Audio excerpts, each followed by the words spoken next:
Sorry, 541. Mr. Alexander. Ms. Kelly. Ms. Medina. Ms. Patterson.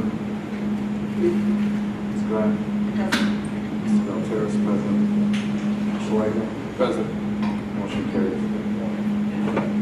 Yeah, we have one. May I have a motion to remove agenda item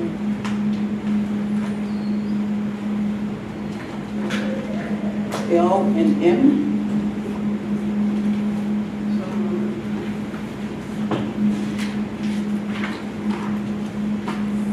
Wait, or is that We're removing L and M. like tabling it? No, moving it, period. Let's go. Okay. Second. Okay. Call roll.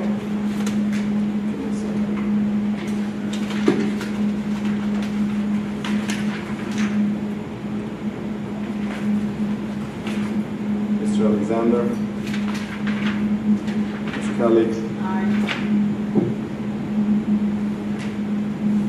Ms. Medina. Ms. Patterson. Aye. Ms. Grant. Mr. Valtier's aye. Mr. Wagner. Aye. Motion carries. Only L and M item on the agenda has been removed. Can I get a motion to retire to executive session for the purpose of litigation, related action against effective or on behalf of the political party body within field? Been filed and is pending before a full court or administrative tribunal, or when the public body finds that an action is probable, in which case the basis for the finding should be recorded into the minutes of the closed session 5 IO CS 122C11. The appointment, employment, compensation, discipline, performance, or dismissal of specific employees, specific individual who serve as independent contractors in a park, recreation, or educational setting, or specific volunteer for the public body, or legal counsel to the public body, including hearing testimony of a complaint lodged against an employee, a specific individual who serves as an independent contractor in a park, recreation, or educational setting, or a volunteer of the public body, or against legal counsel for the public body to determine its validity. However, a need to consider an increase in compensation to a specific employee of the public body that is subject to the local government wage increase transparency act may not be closed and shall be open to the public and posted in public accordance with this act 5 ILCS 122C 1 collective negotiating matters between the public body and its employees or their representatives for deliberation concerning salary standards for one or more classes of employee ILCS 122C 2.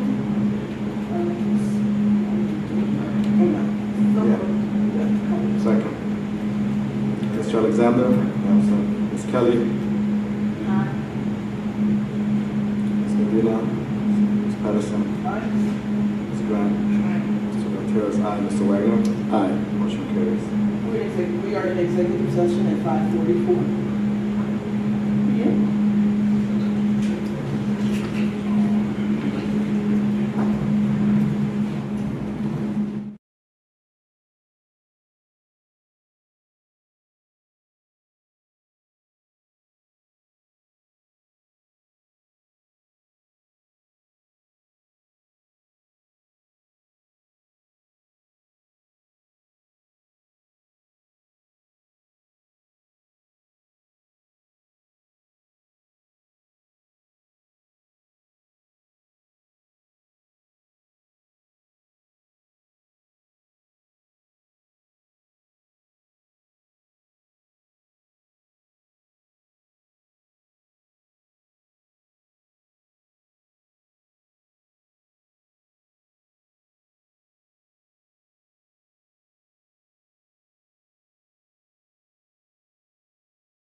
Medina, absent. Ms. Patterson. Here. Aye. Ms. Grant. Aye. Mr. Altair's aye. Mr. Wagner. Aye. Motion carries.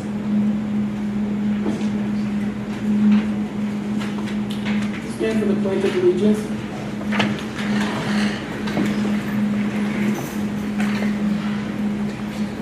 I pledge allegiance to the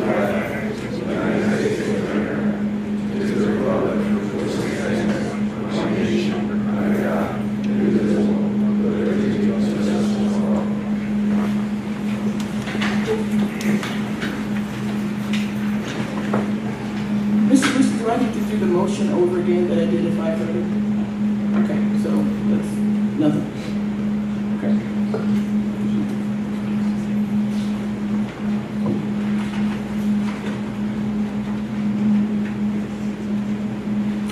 Mr. Tracy, please read the vision statement.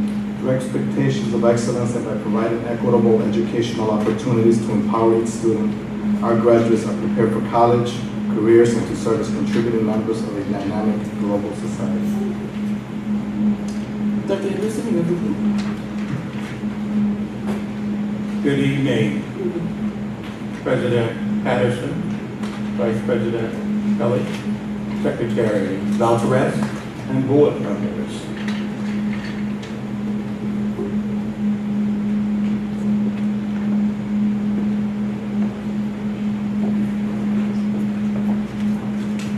Good evening, community members, colleagues. Good evening to you. It has been a long week. Matter of fact, it has been an even longer 8 years for one of our board members here today, ladies and gentlemen, who decided to leave us. I sure hate to see one of the Henderson Five leave. But let me just quickly share a few words before I press play. Mr. Wagner, we want to thank you for all of your service that you have provided the children of Proviso, the community, for you being fair. Didn't always agree, but you did what was in the best interest of all children. And we thank you for holding that line, sir. We really do thank you.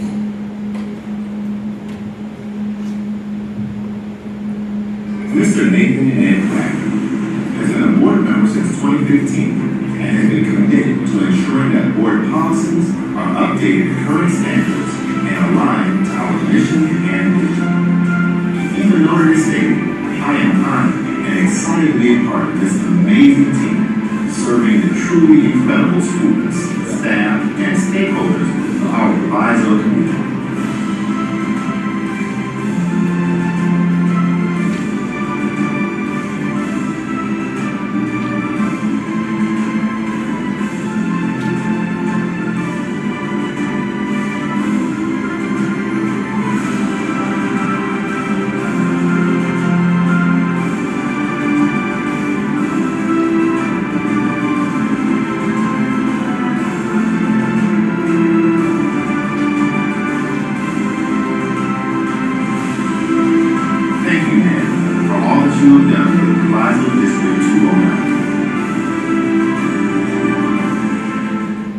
Put your hands together for Mr. Ned Wagner.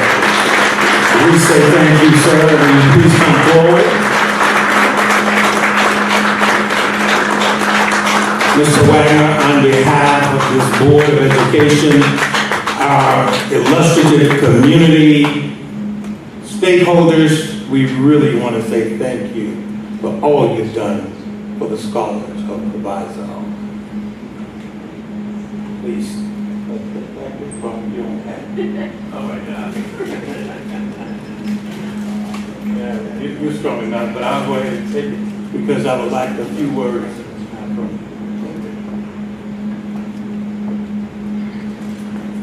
Thank you very much. That was very much appreciated. I just want to say that, first of all, in my 8 years on the board, I've been, one of the most, profound and important, phases of my personal life. And I just have so much gratitude for everyone who supported me, right? In getting elected to the board and then working together to do great things for kids. And it's been an honor, working with all of my fellow board members, through thick and through thin, to do what we honestly think is best for kids in the community. I don't know, I'm just full of gratitude, and I'm gonna miss being on the board. But life goes on, and I'm looking forward to seeing the Board of Education and Proviso High Schools continue to be successful and to grow and to be a great place for kids. Thank you.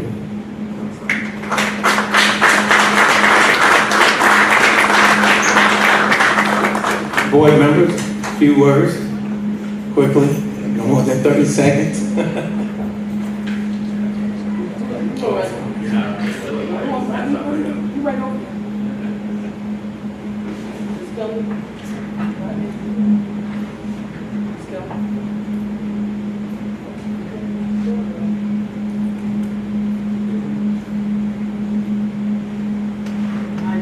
I would just like to say that it's been a pleasure being on the board with Ned.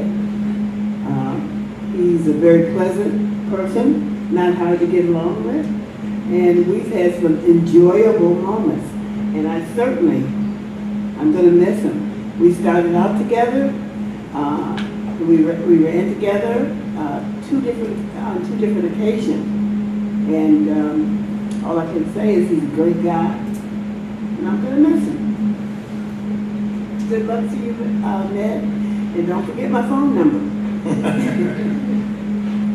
Yeah, thank you, Ned. It was a pleasure working with you. Very calm, and sometimes very firm, and he has to be. Don't let that peaceful guy or that, when he's firm, he's firm.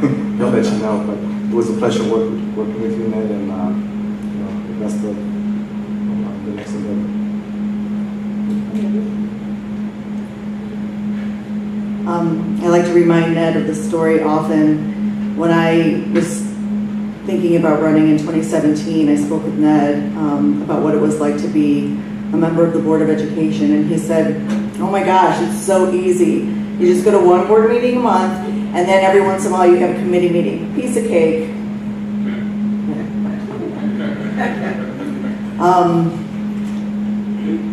That was not true, Ned.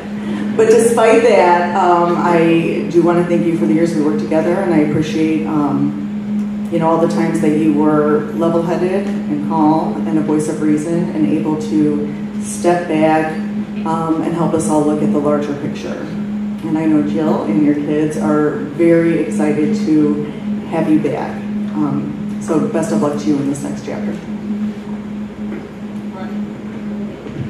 Mr. Wagner, the reason I'm sitting up here is because of you. I attended your committee meeting, and you asked me to run for the board. And I politely asked you to stop cussing at me. And then you asked me at another committee to run for the board, and I told you with a firmer no, but you were persistent for some reason. Listen, man, I have greatly appreciated learning from you, watching you lead this board, and govern from a conscience, not be concerned with the fanfare and the rah-rah, but to make the right decisions based upon your belief of what's right for our scholars in our township. I have nothing but the highest regard for you and respect for the service that you've given to this community, for the 8 years of your life that you've sacrificed with you and your family. I wish you nothing but the best, my brother. And I still hope that we will be able to enjoy our Friday morning coffees from time to time at McDonald's on 25th and Washington. I'm just full of gratitude, man. Hate to see you go, but life goes on, and I know the next season and chapter of Ned Wagner's life is going to be incredible as it relates to the service you'll continue to give, not just to the community, but to the world, brother. So appreciate you, man. Love you with the love of God and leadership, and thank you for your sacrifice and your service.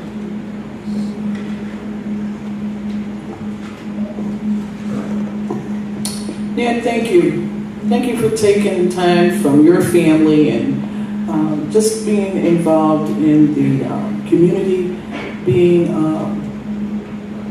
part of the political landscape. It's not easy. No matter how good you do, it's not enough. No matter what you do, it's not enough. But at the end of the day, I think you have done a grand job on this board, and for that, I say thank you. All right. Come on, you everyone. Let's give Mr. Wagner one more hand. Now, Mr. Wagner, why you do what you do? We have a selection or two by our own, very own scholars here. And I would like for Ms. Watson to come forward and share with us the recognition that we are about to give to our scholars here at West High School.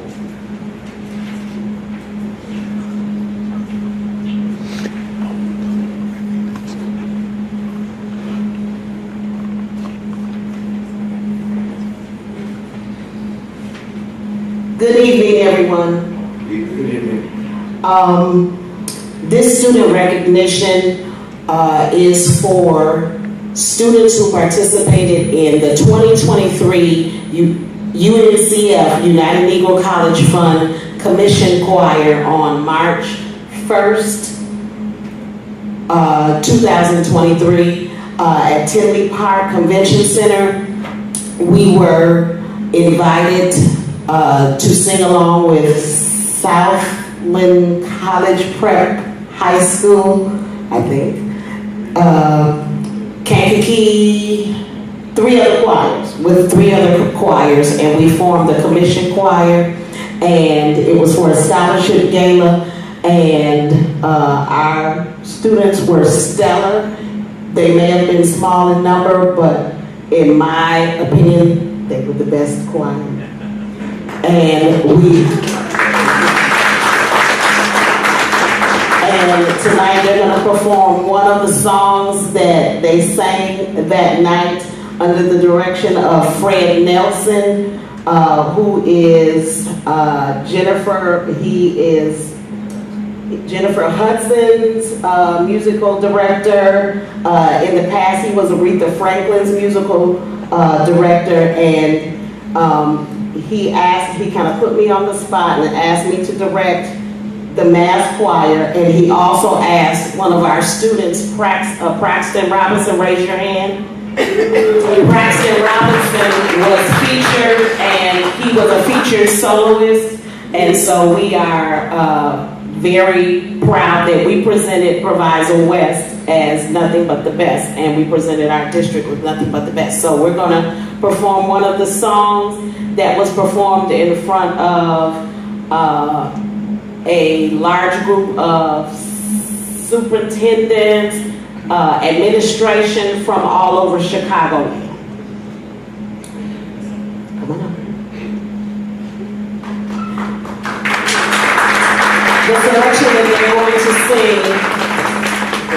that they're going to sing is Kirk Franklin's version of Lift Every Voice and Sing.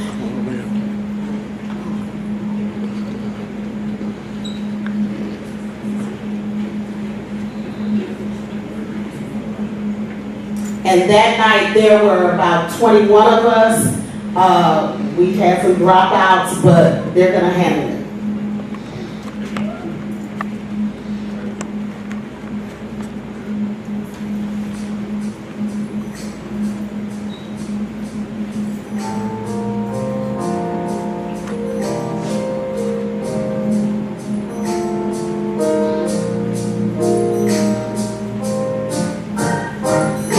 Every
maybe 3 weeks before, and they only had 2 rehearsals.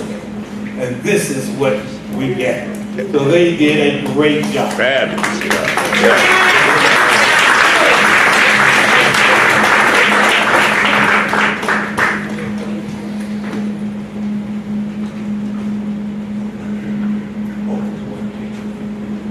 Board members, can we get a picture? Well, they're coming. I'm going to introduce real quick. Janiyah Pipkin, please raise your hand. Tanaya Holmes, please raise your hand. Amelia Rebello, please raise your hand. Tamaya Marsfield, raise your hand. Gabriel Casas, raise your hand.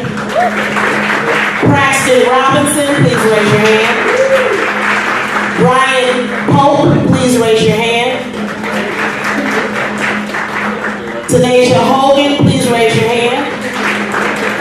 Layla Laws, please raise your hand. Janet Campuzano, please raise your hand. And I think that's it. There we go. Thank you so much. All right, come on in. There we go. Good. All right, everybody looking right here. Looking right here. One.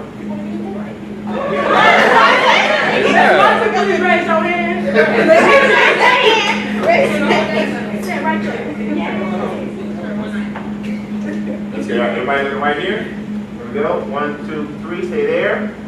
1, 2, 3. Don't move. 1, 2, and 3. Last one. 1, 2, 3. Okay.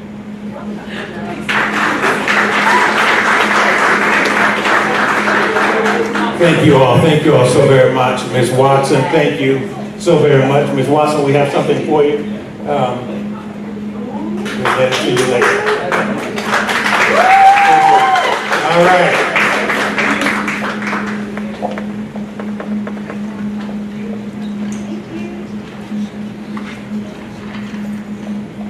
All right. This evening we have with us our bond company who would like you all to come forward at this time. Yes, sir. Dr. Kaneem.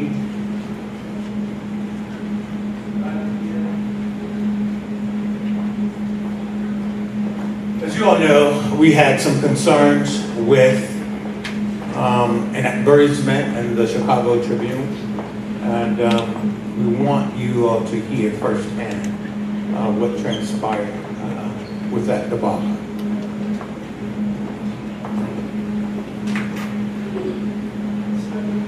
That's a quick description, debacle. Here today to apologize to the people. Can you speak in that? How's this? Is this better? Okay, thanks. What happened over that publication should never happen. And I'm not here to make excuses. It happened. We take responsibility for what happened, and I apologize to you for that. You are in control of any notice that goes into any paper, and it should not have gone in. And I talked to Sam the day that we found out and apologized personally to him. I'm still waiting for the traction. There is no excuse. But you might ask, what caused this? I'm going to reiterate, this isn't an excuse. It is what happened. And what happened is we had a communication breakdown over the Easter break. That yes, we desperately wanted public opinion. We wanted to hear from the people what their thoughts were on the question, and the question still is on the table of how you fund the 60 fund, which you'll hear our auditors say is down to 8 million, and it's down to almost 0 right now. Whether we do fund balances or a bond. But the first step has to be taught to the people. But that step should not have included a public notice that went out in the paper. Shouldn't have happened. We should have been checking, I should have been checking my email during spring break. You know, you've got to do that. And it wasn't checked. And the communication problem was everybody wasn't here to hear the superintendent say, nothing is going to happen on this. And that was his word to you. And he was not happy that Saturday when he found out that and expressed that displeasure to you. So, to the board, I do, on behalf of everyone standing behind me too, want to apologize to you and to assure you it's not going to happen again.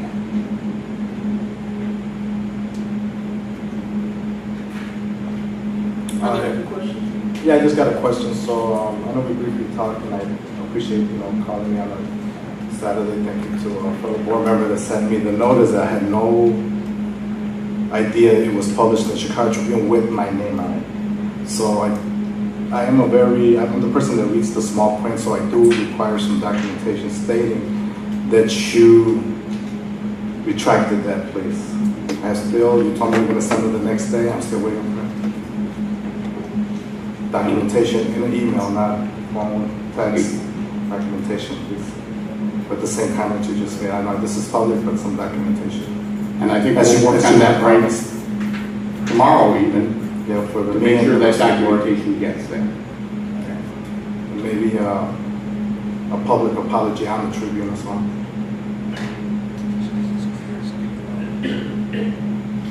To District 209 community members. Yeah. Dr. Henderson, I think we can work on that this week. Actually, you should be working on it with the people who put it out. Yes. Yeah, we will get something out right away. But we want to start with, I know we're online here, with me standing in front of you and personally apologize. Thank you, Jim. I would just like to say, as a president, because it clearly stated per orders of the president, I am the sitting president at this time. At no time, at any time, have I agreed to any public notice being put out by a directive of myself. That's number one.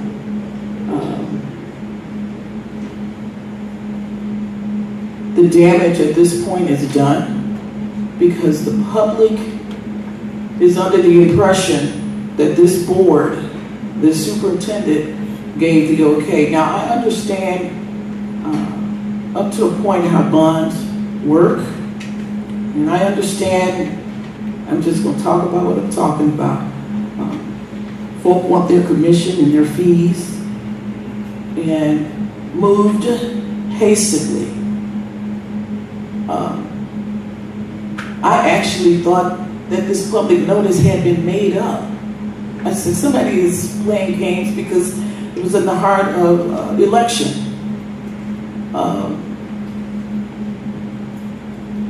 And I'm going to be totally honest with you. And I said this to you, Sam. I would like to see this start completely over, from beginning to end. Let the record reflect, we have only discussed, we've not agreed to a bond on 2 occasions. The first occasion you talked about the bond, the second occasion you claimed you came to clarify what you had talked about. We've not agreed to anything. We've not agreed to a bond, and so I keep hearing this 71 million, 71, we haven't agreed to anything. We've only discussed. And to be fair and transparent because of what happened and how it happened, I'm one vote. And we haven't voted on anything. But I would like to see it start from the beginning. Thank you. Any other questions? You can continue with Dr. Henderson. Thank you all. Thank you so very much, Dr. Kenny.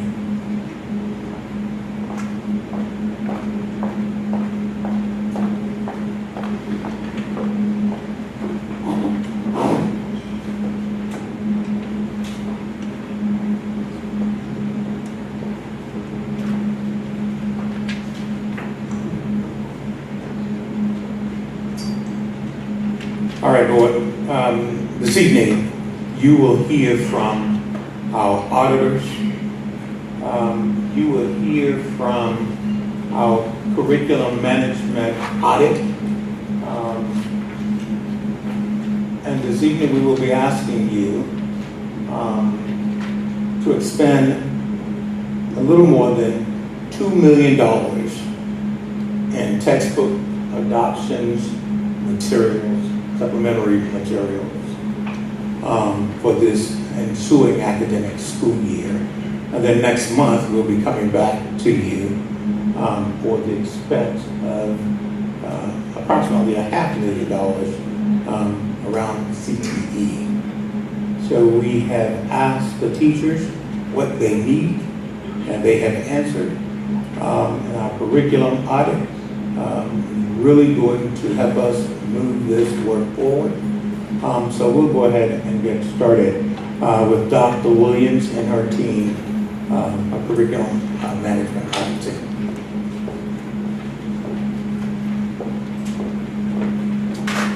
Good evening, Board President Patterson, Vice President Kelly, Secretary Valtrez, board members, and Dr. Henderson. I'm Sharon Williams, the Deputy Superintendent of Schools.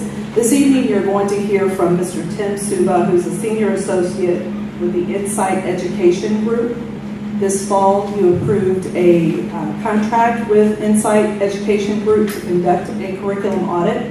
We did have this open as a request for proposals and chose Insight based on their experience in conducting curriculum management audits for many states and school districts.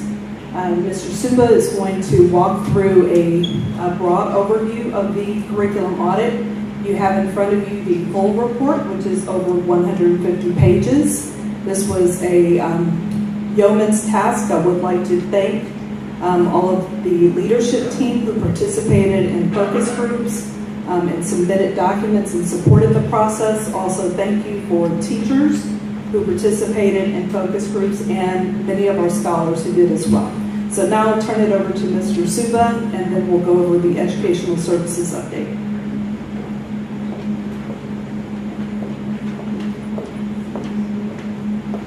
Thank you, Dr. Williams, and good evening to the board. I also want to second Dr. Williams' thanks, and I want to do that to the teachers who submitted artifacts, to the school leaders who welcomed me in December, to, again, those teachers who welcomed me into their classrooms, and for all the different stakeholder groups that I had the chance to speak with over the last few months who helped put this picture together.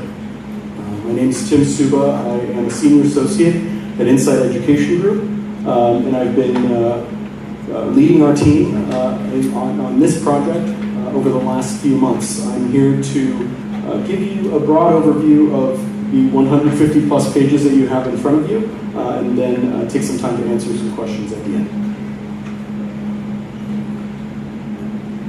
So about us, we are a national consulting organization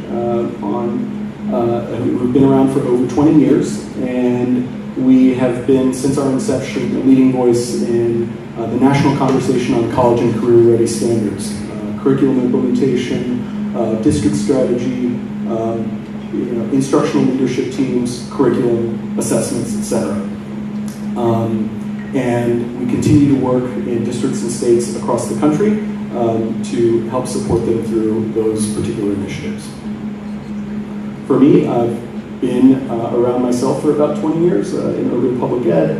As a teacher, my background is in special education and secondary math, all the way up through AP Calculus as a department head, instructional coach, principal, and then eventually a consultant, where for the last 10 years I've been working in schools and districts across the country, rural and urban, on mostly curriculum matters, standards, alignment, and assessment strategy. So I'll start by sort of giving you a broad overview of the audit, just its purpose, why we did it, the methods and the sequence over the last few months. Generally what we found, our recommendations, of which I have 8, distinct but related recommendations that I'll talk through towards the end, and then some time for Q&A. Right? So why did we do this? Right? The curriculum management audit's purpose was to understand just the state of Proviso's curriculum materials across all 3 schools, across several content areas. Right? The state of the state, like what do we have in front of us? What's being put in front of our students? Are we preparing them for college and career? Right? It's not just curriculum materials, so it's not just the things that you put on your desk. Right? It's the systems and structures that are put in place or that are in place to support curriculum. Right? To find all that out, we did a number of things, but one of them was, solicit the experiences of different stakeholder groups, and I'm talking 6 different groups of teachers across 6 different content areas,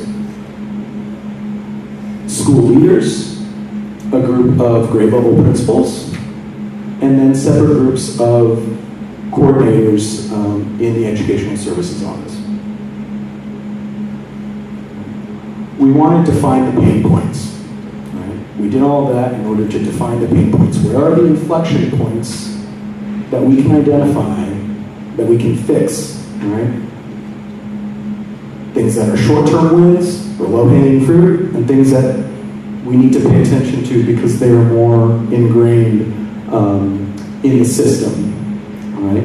Once we have all of our had all of our information, we wanted to analyze the gap between what currently exists and the future place, the ideal that we want to be at. Right? What is stopping us from getting to the ideal place that we want, as stated in the strategic plan? And then finally, we wanted to recommend some next steps as a result of that. I've already mentioned some of the methods that we use across these different kinds of audits throughout our time in different districts as well. The first one was that we wanted to conduct a broad review of curriculum artifacts across all campuses and multiple subjects. Right? There were dozens of courses that we looked at. Teachers submitted artifacts, and some artifacts our team were able to extract from the district servers to which I was given access. On the top right there, as I said, we solicited feedback from these various stakeholder groups that I had previously mentioned about their experience with Proviso's curriculum. Quickly, some of those conversations became less about curriculum and the materials themselves and more about the systems and the structures and the barriers that prevented them from taking a next step or the next step they wanted. Right? Bottom left, as I said, we analyzed the curriculum, the vast treasure trove of curriculum materials solicited from teachers and accessed on district servers, and analyzed them according to tools that are widely available by leading leading writers, leading thought partners around college and careers ready standards across the country. Those tools, either in their entirety or an abridged version, are found in the appendix section of that report that you have in front of you. And then finally, we spent some time creating the report that you now have in front of you with the findings and recommendations for next steps. Here's a broad summary of some of the findings. Right? In terms of curriculum review, right? Generally we found that there was a need for more materials, and by that I mean a broad, just everything, right? Assessments, classwork, homework, etc. We need more materials from actually published sources. Reputable textbooks, primary sources, grade level texts.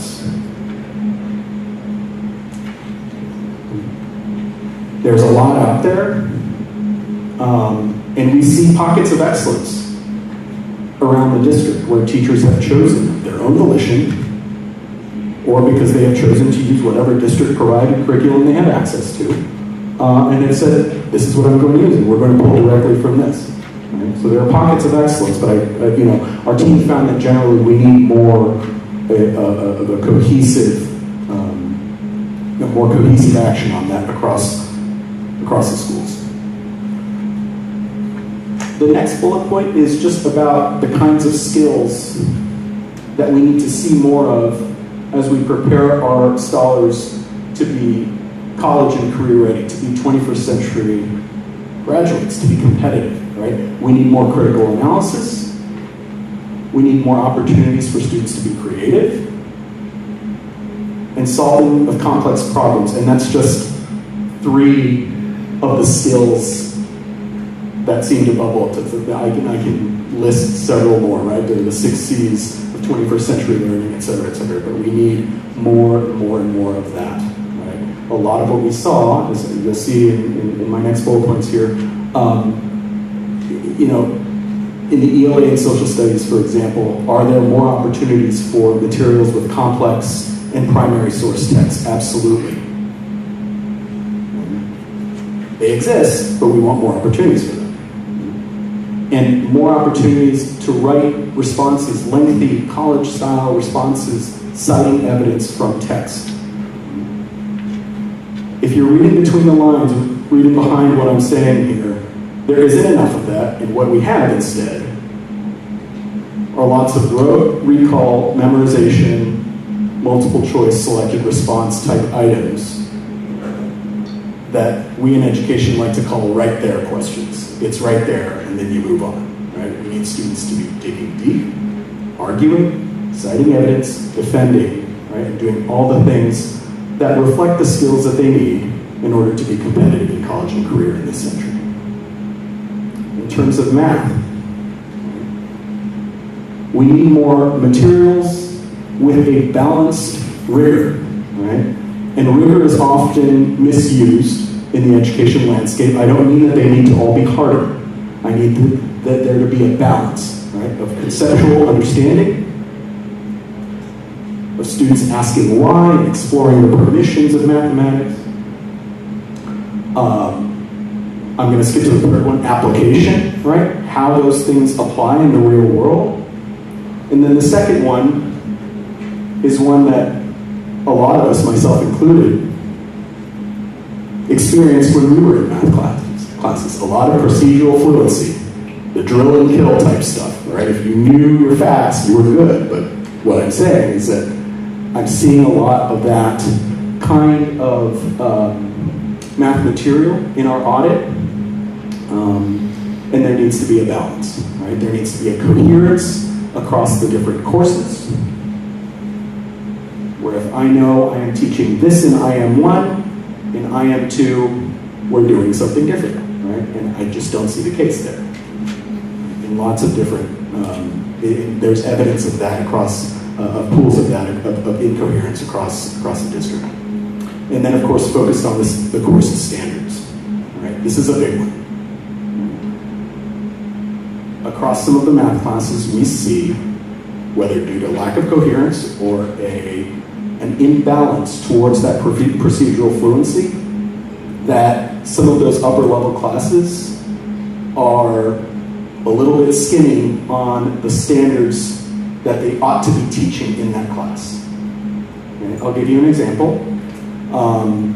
You'll notice in the curriculum analysis documents there for the scope and sequence of the curriculum map notes for integrated math 3, there's IM1, IM2, IM3, so this is the third required math course in the district. Many of those items in the common interim assessments for that course were middle school standards. And so we have to ask ourselves, why do those exist in our third class? I mean, if we require students to have 3 mathematics courses to graduate, and that is the third, and they're doing middle school work, I think we have questions to ask about coherence, balance of rigor, and a focus on the standards. And then finally, in science, We need more materials, encouraging students to use science and engineering practices, which are defined. There is a document that said here are the science and engineering practices, or SEPs that they call them, and be creative problem solvers, and basically apply the kinds of things that one would do if they were a scientist to things in their science classes. There were some bright spots there, right? We saw lots and lots of strong science materials, and some that also reflected my point previously. A lot of drill and kill, a lot of rote memorization, selective response, right? The world of creating curriculum materials for science is still probably the one that requires the most work. And so great materials are hard to find out there, but they are out there and they're getting more and more available. In terms of the gap analysis we started, the survey indicated lots of things. Missing materials, unclear expectations around the usage of the materials available in SharePoint. Our focus groups reported teachers who needed more opportunities to collaborate with peers, which I'll note in the recommendations. School leaders who reported a need for clarity of roles and more content development around curriculum support, which they're the primary providers of. And students, another group of students that I talked to, who were excited by college level opportunities but felt bogged down by busy work, or work where they have to just sort of go home and memorize things.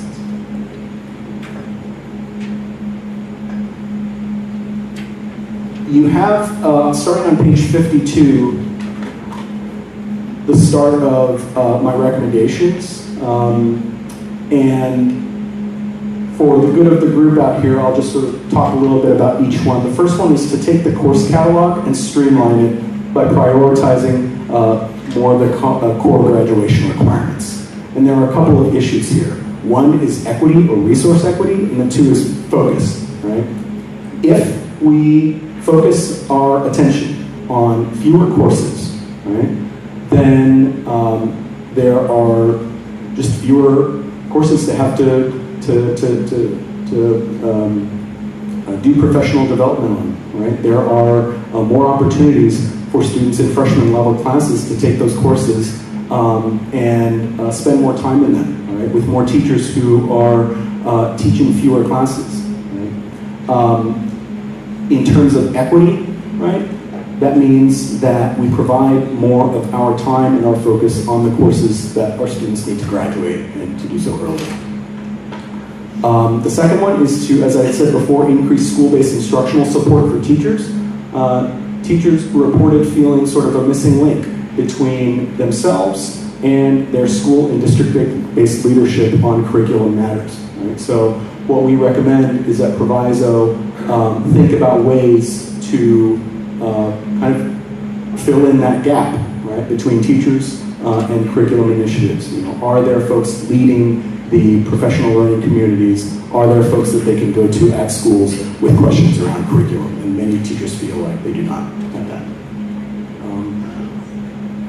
On that note, prioritizing space in the school schedule for collaborative planning time. Right? Many teachers reported not having time to work with their colleagues. And without having time to work with your colleagues, there's no curriculum. Right? And that is an absolutely necessary part of having curriculum. It's not sufficient to just have the good book, right? It is a necessary component, but it's not sufficient. The fourth thing is for all three schools to implement a regular instructional leadership team structure, right? That includes the principal, any grade level principals, at least one member of the content area or areas, and to meet regularly so that they can drive forward the initiatives of the school and play that critical piece of telephone between the district's priorities and the teachers who deserve to be supported through them. As we talk about curriculum, we talk about the need for, number 5 here, establishing a curriculum adoption steering committee. right? We see this a lot in districts who do this successfully. In our focus group, we talked to lots of teachers who said, look, we'd be open to having something and using that as the base set of materials for which we can build, but we need choice and we need voice. We need to be part of the decision when it comes to adopting something so that we know what we're getting, and we need to be clear that we need support around that particular set of curriculum materials.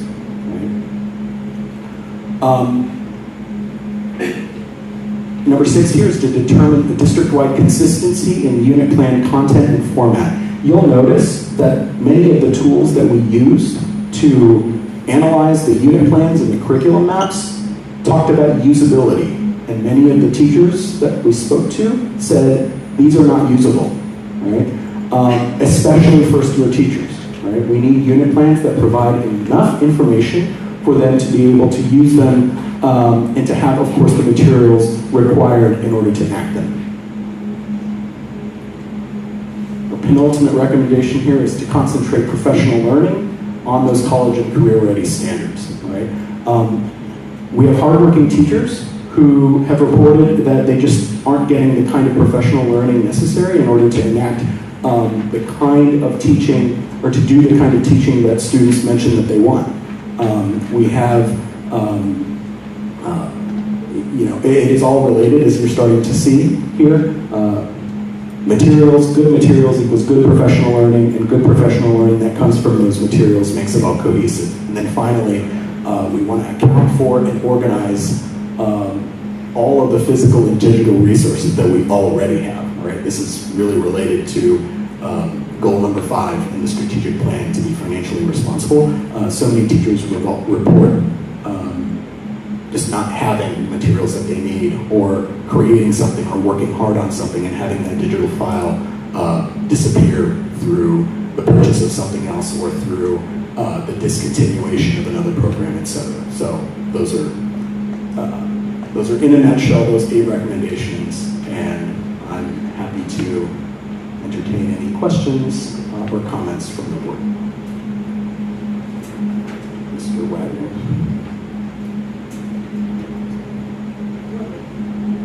So you mentioned that some of our math standards in like IM3, which is third-year math, and we're using middle school level standards. We do get a significant proportion of students who come to Proviso significantly below grade level. So from a curriculum analysis standpoint, how should we address that? The thrust of any class should remain focused on the standards of the grade level or the course, right? That does not mean that we take some time to differentiate and work on catching students up to those gaps, right? I think it's we want to make sure that we keep the standard of the class at the standard it should be, so that students can meet it, and students do meet that standard when we put it up there, all right? But when our materials don't reflect that standard, we are already setting the ceiling too low.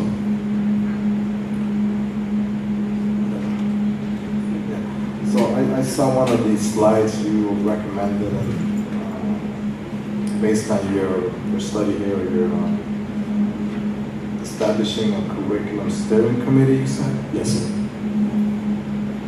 We don't have one. We used to have one. Any other questions? Ms. Miller? What is the process to streamline the course graduation requirements?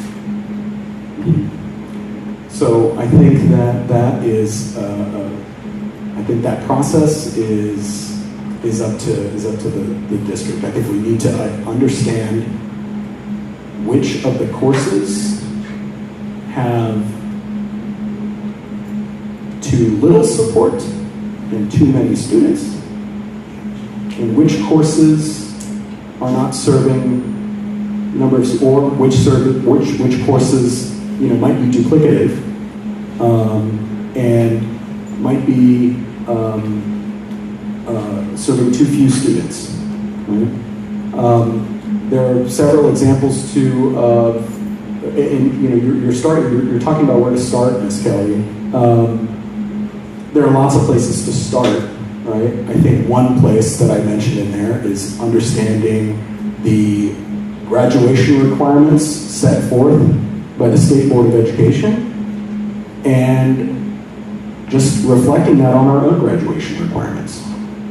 Right? Is this a 1, 2, or 3 or 4-year process? I think it depends on the appetite that the district has to make change and make it quickly, right? I'll say this, right? From our work with other districts, this is not a low-hanging fruit type situation. We cannot just trim the course catalog and decide that you'll be done with it, right? When we do that, we're making a statement about the support that teachers need for what classes. We're making a statement about what teachers teach. We're making big statements about how we're going to allocate our resources, right? So I think that there are lots of different places to start.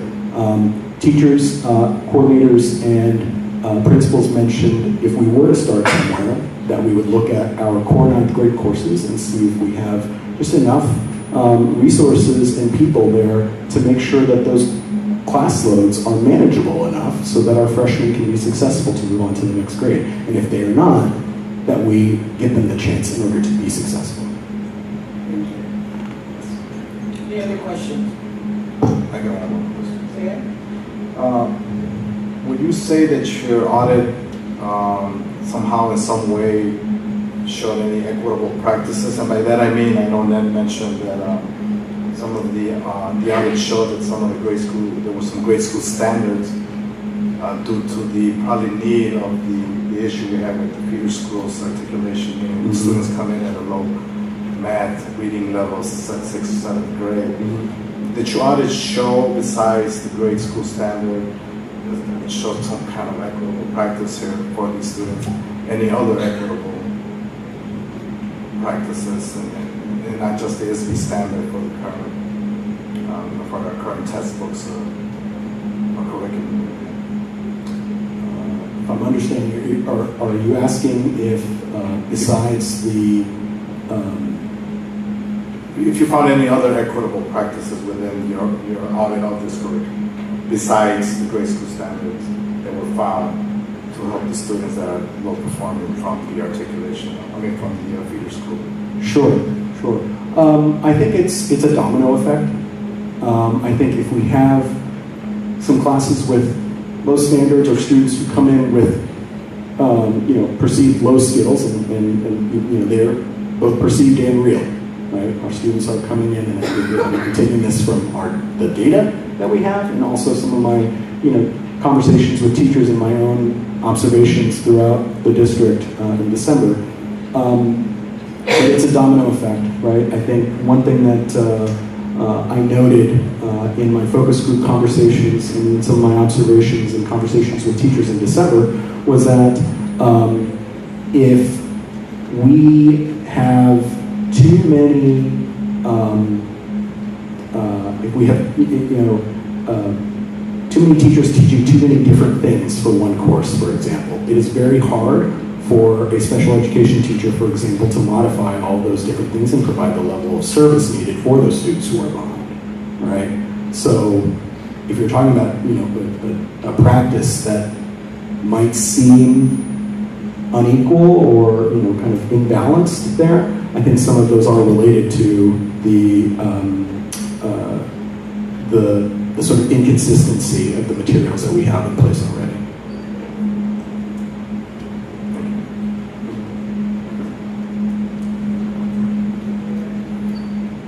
Any other questions? Thank you, sir. Thank you. Dr. Williams?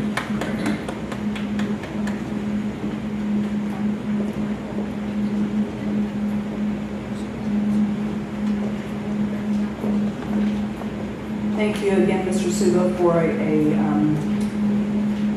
for the food for thought and also for the action steps that are going into this. And I will say that we will share the entire report with our leadership and teachers teaching staff so that they can better understand the full report, and that will be a part of our plan going forward.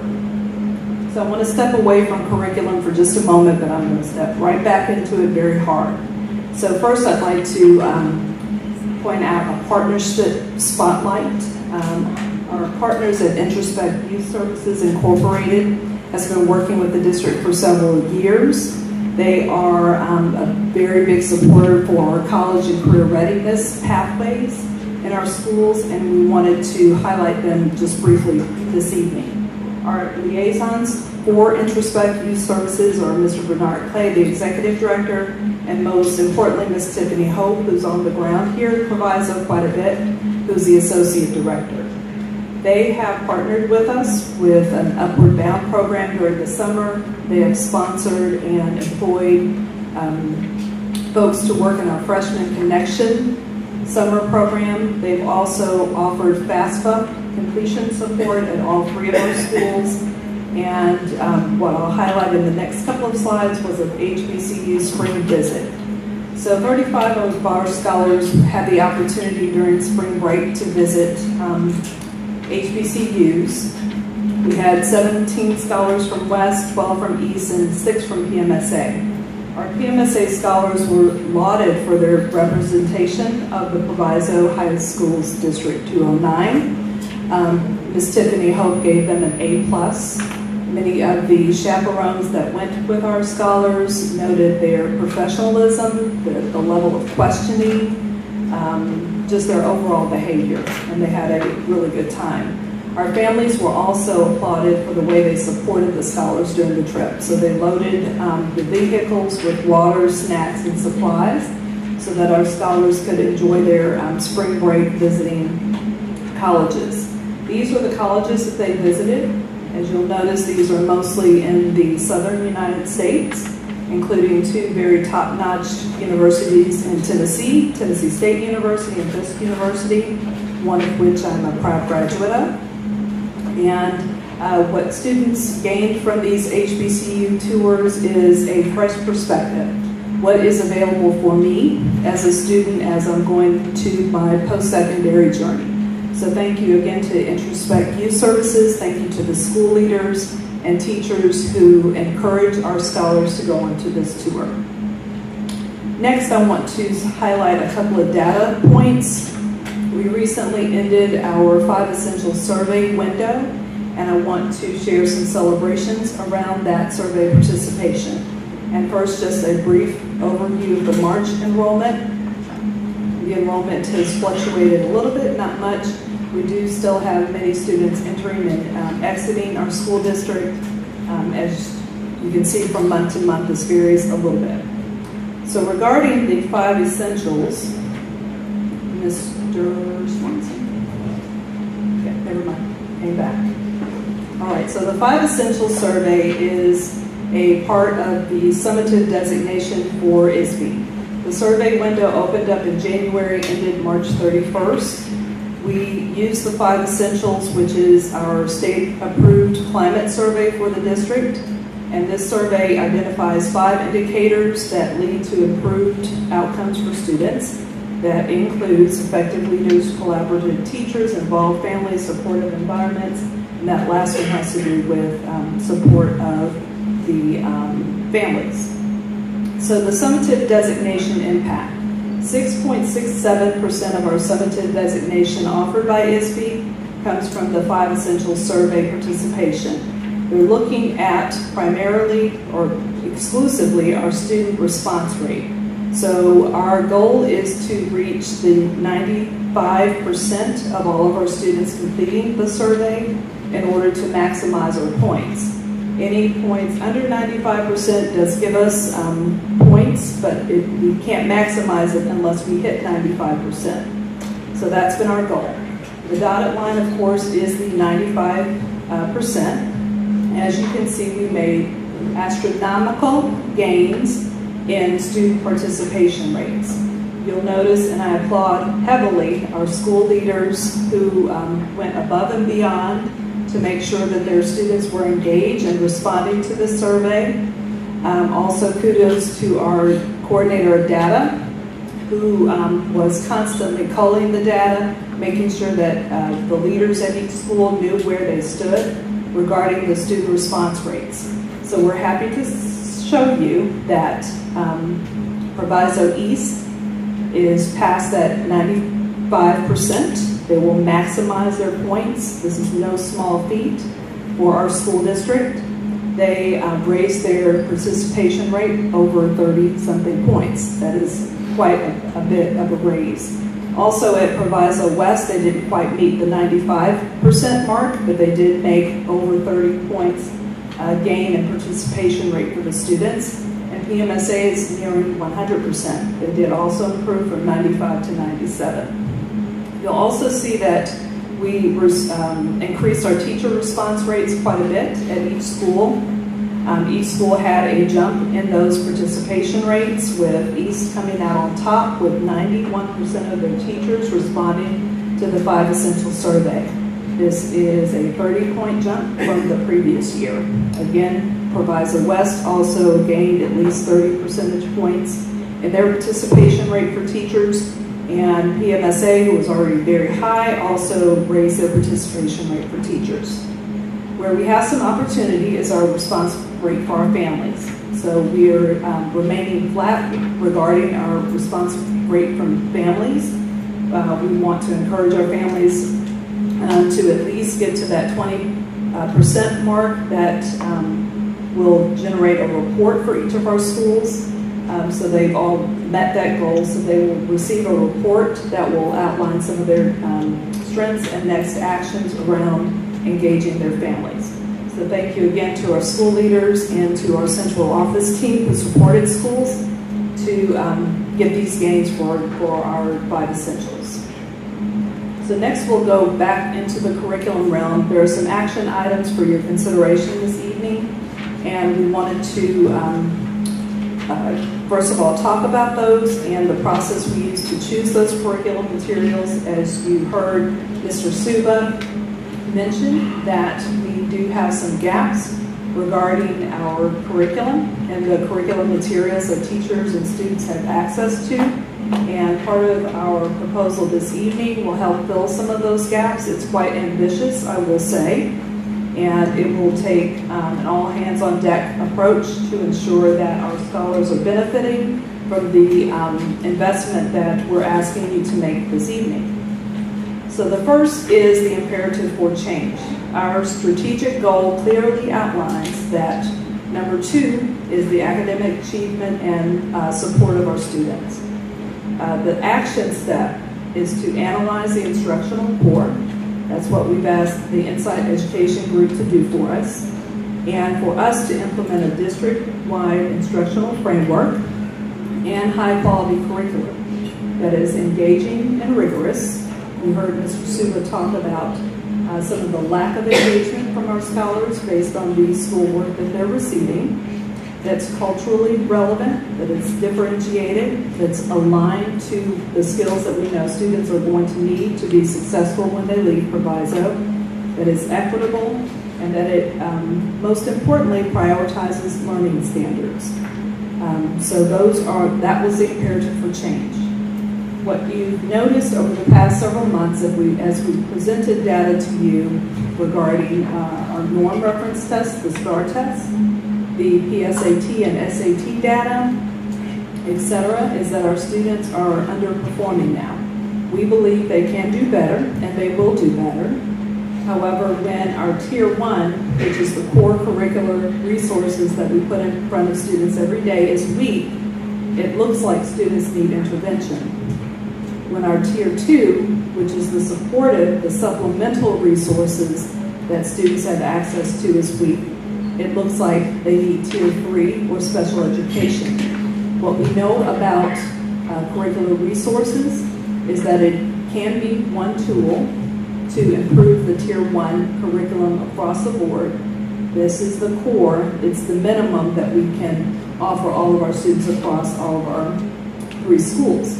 So we believe that strong investments in Tier 1 and Tier 2 is the starting place for prevention. We don't want students to slip into Tier 2 and Tier 3 and to have to recover credit get behind in their courses, and eventually not graduate or drop out of our schools.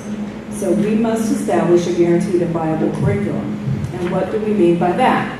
The GBC represents the core non-negotiables of student learning. It's what schools and teachers commit to providing for every student. This is our bond with students. As they enter our doorways and they take their classes every day, what we want to guarantee them is that the curriculum and the curricular resources that we put in front of them, the instructional strategies that we use, are going to help them meet these standards that will help them be successful when they leave Proviso. So the overall makeup of a guaranteed viable curriculum, and these are questions that we'll have to ask ourselves, and these are questions that we will work together in a collaborative team that you'll see in just a next slide. We want to understand whether or not we have an agreement and common understanding of the essential content all scholars must know, understand, and be able to do. So across all of our English 1 classes, do we know what we are expecting students to be able to do when they leave that English 1 course? And does every teacher in every school and every teacher across schools have that same understanding? Mr. Suba talked about structures. So we have to ask ourselves, do we have the structures that provide the ongoing support to teachers and school leaders for implementing the GBC? It is not an easy task to take a published resource and to make it come alive as a teacher or for the student or for the leader who is leading a group of teachers who's using something new and maybe unfamiliar. We also have to ask ourselves, are performance criteria established and communicated to all stakeholders? So in other words, at the end of IM3, what do we expect students to know and be able to do? And is that widely shared with everyone who's involved with educating those children? And then finally, does our district have a process for monitoring implementation of the GBC? And one of our solutions is one of the recommended next steps that Mr. Suba outlined in the curriculum management audit.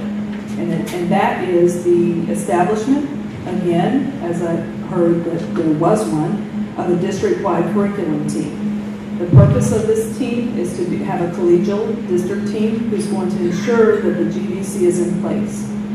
The scope is that this team, the district-wide content teams, and then subcommittees of content teams will meet at least monthly. They're going to have an opportunity to review curriculum and curricular resources, develop proposed curriculum review and adoption cycles, and I'll show you a sample of that, and also develop and lead professional development for teachers and leaders. We've already solicited our teaching staff. We have over 30 individuals who have expressed interest in becoming a part of this team. We still need individuals in certain content areas. So we continue to reach out to make sure we have wide representation of the content areas, but also levels of experience of teachers and background in terms of serving diverse learners and English learners. So this is a sample of a core content curricular resources adoption and review cycle. This will need to be established in our district so that we can manage the change that we're asking in schools. And manage the change and also the resources that we have to invest each year as we improve our curriculum and curricular resources. So this is a sample. For instance, this evening we're bringing a proposal before you regarding ELA curricular resources, mathematics curricular resources. We're undergoing a study regarding science standard equipment. And then we're also bringing a proposal to you for U.S. history and world history this evening. As we work with our district curriculum team, what we'll do is look at the breadth of the courses that we offer, determine where we can best support next year, improving the curriculum resources and the curriculum for those courses. So this evening, we will be presenting for your approval, for your consideration for approval, curricular resources in the following 3 areas: ELA, math, and social studies. Again, science, we're understudy right now. We have a survey to teachers out now that will help us understand what kind of equipment teachers should have in the 4 basic science courses: biology, chemistry, physics, and earth science. Once we have that survey data back, our science coordinator and science teachers will look for vendors who can fulfill some of those science equipment needs. What we know is that we are building and improving our science labs, so we want to make sure that we have up-to-date equipment and new equipment for our scholars to use in those labs. For the ELA adoption, we issued an RFP in early March. We had 5 vendors respond to that RFP. We narrowed that to 3. Digital and physical samples were provided for each of those 3 vendors. We also had multiple virtual demo sessions that were recorded that teachers and leaders could attend, and we sought their feedback. So we had leader, teacher, and scholar feedback surveys that we compiled those results. For math, that was a different situation. So with math, the district adopted Envision, Savas Envision Integrated Math in 2019. There were some gaps in the resources at each of our schools. So we conducted an inventory to see where we were at East and West. There was a practice where PMSA scholars were offered a different resource for those same courses. That resource is going out of print, so it's necessary for us to make sure that the scholars at PMSA also have a robust math curricular resource. So this standardization across all 3 campuses is needed to ensure the GVC, the Guaranteed and Viable Curriculum, across all 3 campuses. In U.S. history, we're looking at U.S. history, world history, and civics ebooks. So the U.S. and world history teachers and scholars reviewed 2 vendors. We did have virtual demo sessions. Mr. Valente went to just about every social studies teacher to make sure that they had an opportunity to review the materials. We also had groups of students at all 3 schools review the materials as well. And we provided the digital and physical samples for them to review. So the investment this evening that we're proposing is to adopt my perspectives from the vendor Savas at a total cost of $724,680. This includes 6 years of materials and access to digital resources. So for 6 years, we will receive for all of our standard and honors English 1 through 4 classrooms, consumable materials for all of our students, including grammar. We will receive all of the digital resources that go along with the actual textbook, so that students can work on their one-to-one device and have a physical resource that they can take home with them or use in class. For math, we're asking for the standardization of the integrated math 1 through 3. The vendor again is Savas, and the textbook is Envision Integrated Math, and that's for integrated math 1, 2, and 3. That investment is a 5-year investment at $443,903.30. That includes all of the digital access to the material. That also includes all of our consumables for students. Students will receive a consumable workbook each year of those 5 years. This also includes, they're about to change versions in 2 years. So we've built in an automatic renewal so that the new copyright will be in effect in 2 years, so we won't have to repurchase those licenses for that new version. Then in social studies, the adoption is for U.S. history, world history, and civics.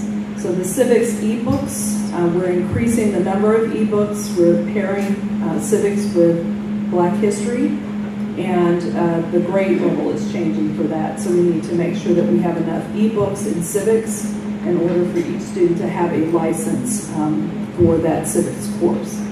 And that investment, the vendor is McGraw-Hill, and that investment is $392,177.59. So as Dr. Henderson alluded to, we will bring back another resource investment proposal in May that includes enhancing our career and technical education course resources and also the science equipment that I alluded to that we're studying now. The next action item for your consideration this evening is our Summer Flight 2023.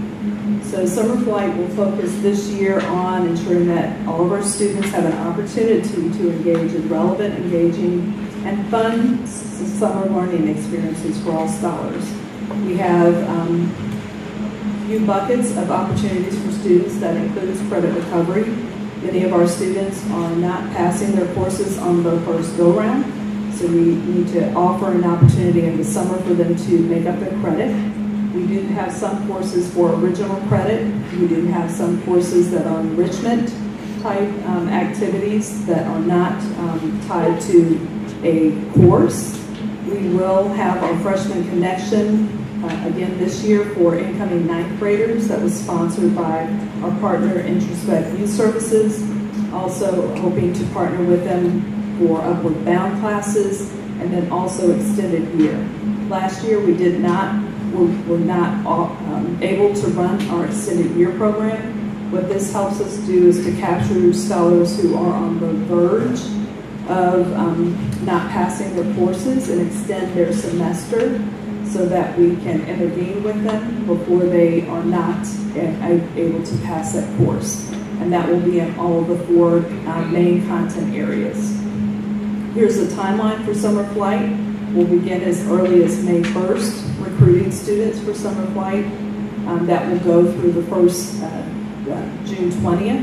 June 20th will be the day that our scholars, the last day for official registration. We'll be professionally developing our teachers on that day. Session 1 will begin June 21st. The second session will begin July 13th. Each session has approximately 12 days. And we'll wrap up the summer with summer commencement on August 9th, and that is a tentative date. This is the personnel proposal for Summer Flight. That's a total of approximately 103 employees at a cost to the district of about $500,000. This is based on scholar enrollment. So as we have students enrolling in Summer Flight, we'll be adjusting staffing as necessary to meet the needs of students.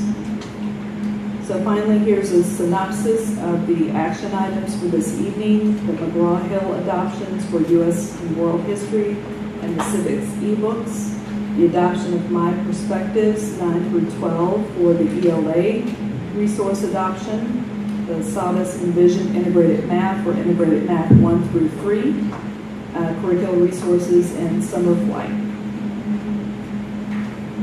That concludes the presentation.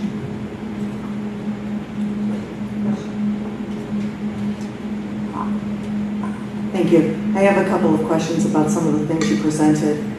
It looks like we had a decent response for the 5 Essential Survey. Why aren't we presenting the results of those 5 Essential Surveys? We don't have them yet. They're not published yet. Oh, because I found them on the website. Okay. We haven't culled that data. Okay, sorry. so we can expect that next month? Absolutely. Thank you. And then my next question is actually regarding the summer school. And not so much the classes or what's being offered, but in the front it does say that, I'm sorry, it says that classes can only be offered if there's appropriate teaching staff available. In the event of a cancellation, a full refund of fees will be given. And then the next sentence says there are no fees for Proviso Township 2 or 9 scholars. So we don't charge for our scholars, no. Right. There are some scholars who attend private schools or parochial schools who do pay to attend our summer schools. Okay, and then it also says an adequate number of scholars are needed for a course to be offered. The administration may cancel any course for which there is insufficient enrollment for any given session. Yes. I believe it was last year we had the problem where we had booked all of these teachers to teach summer school, but then we didn't have enough enrollment, and so it was canceled. And that caused a huge issue, especially with staff who had maybe looked forward to those funds from working or had planned their summer around teaching, and then all of a sudden it was canceled. What can we do to help ensure that doesn't happen again this year? Yes, so thank you for that question. We are going to be monitoring very closely our student enrollment. We're going to hire based on the registration. So last year there may have been a gap in terms of employing teachers where we didn't necessarily have the scholars to support having full classes. To be fiscally responsible, because this is quite pricey for us to ensure that we have a summer school. We want to make sure that we have a sizable class so that that we're limiting costs. We're paying teachers $5,000 for a session, and that can add up very quickly. So we want to make sure that we are fiscally responsible in that area. Mr. Valente is going to be our district lead. He's very experienced in working with summer school and working with summer school staff. And we have tasked him with that responsibility to make sure that we're being responsible to the scholars and to teachers and to be fiscally responsible. Yeah, I just have a question. So you said that most of these ebooks from the Groundlings are for advanced placement courses. It's not for the whole school, right? Because it's only 1,050, 30 teachers. So the civics ebooks are concurrent licenses. So once a student finishes the semester, that license then can be rolled over to the student, another student who's taking the course in the second semester. So are they for any and all students? They're for the, just for the civics classrooms. Just for the civics course. The math side was a little bit less. I think it was only 300. The math. The math. Well, I guess I'm asking because the ebooks were only, they don't reflect the amount of students that we have, but you say they'll take it like every quarter. Yes, so we're just looking at that one grade level. When students take civics, it's a semester-long course. That license can be used twice a year. Okay. So was there like a cost analysis done to see if the physical book will actually outlast the 6 years of the ebook and what was the best value? So one of the things we need to consider with the curriculum team is to actually do some revisions to our civics curriculum. So we wanted to hold off on that until we had the curriculum team together.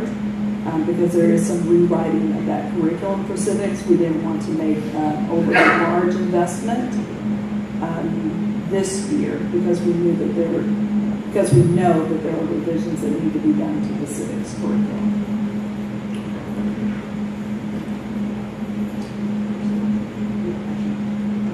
Are we covering the lessons learned from the curriculum audit and the adoption of the new curriculum material?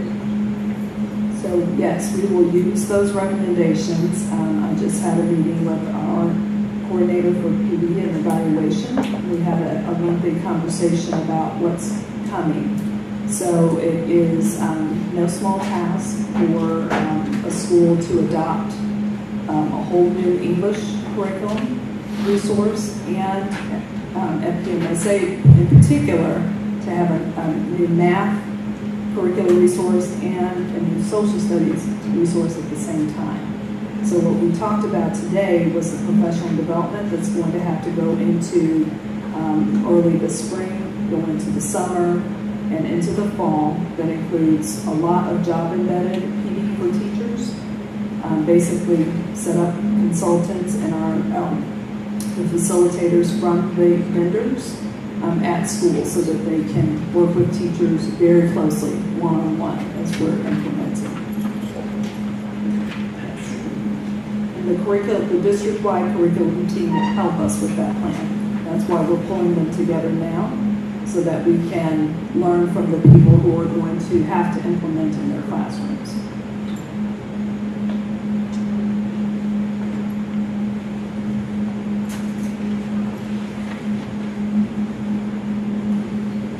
Okay, thank you. All right, Dr. Deneen, Mr. Moody.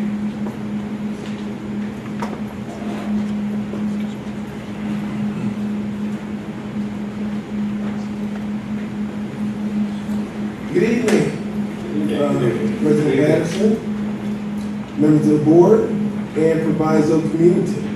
I'm here to give you a financial update. I want to direct your attention to the treasurer's report, which is in your packet as an FYI item. It's also online. And then we are bringing the bill list before you this evening for your review and approval.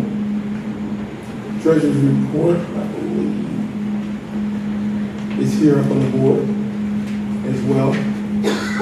But one thing of import that we do want to discuss with you this evening is we would like to share with you the results of our annual financial audit. And so to do that, we have our auditor here, that is Mr. Nick Cavallari.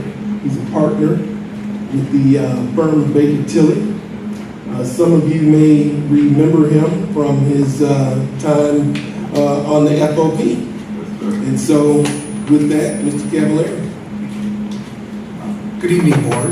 Sorry, didn't mean to do all that feedback. It's nice to see everyone. Again, it's been a while. So everyone should have received a couple of booklets this evening. The first booklet I'm going to go over is the actual financial statements for the school district. It's got a colored copy on it. Is that better? Thank you. There's a little bit of IT out there from Leonard. And we've issued our audit opinion on the district's financial statements. Sorry, I don't know if there's anything that can be done to turn that down. Or if I need to step away from the mic, I'm okay with that too. Yes, sir. You're fine. You're fine. Okay.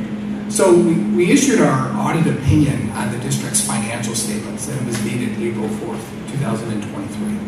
The type of audit opinion that we rendered is what you call an unmodified audit opinion. It's the highest level of assurance that you can receive from the external auditor that your financial statements are presented in accordance with generally accepted accounting principles. So that's what you want to hear when the external auditor comes out about the type of opinion that they were able to render. There's a few points that are documented within our opinion regarding a restatement that was identified during the course of our audit. That is a note that's in the financial statements. Very easily way to explain this restatement is that when we were transitioning the audit from the previous auditing firm to us, we review their work papers, we look at the modified accrual adjustments to get you to the GAAP basis set of financial statements to make sure that your beginning fund balance is tied out. During the course of that process, we identified that there was an adjustment that had been carried in the audit for several years that was grossing up the transportation fund's fund balance position by $500,000. That particular transaction could not be tied back to a bank statement or a cash position. And ultimately what we learned was that this just was not supported. So the transportation fund had been overstated in the fiscal year 21 financial statements by $500,000. So we corrected that during this current year. I would like to be able to elaborate further. Sure, go ahead.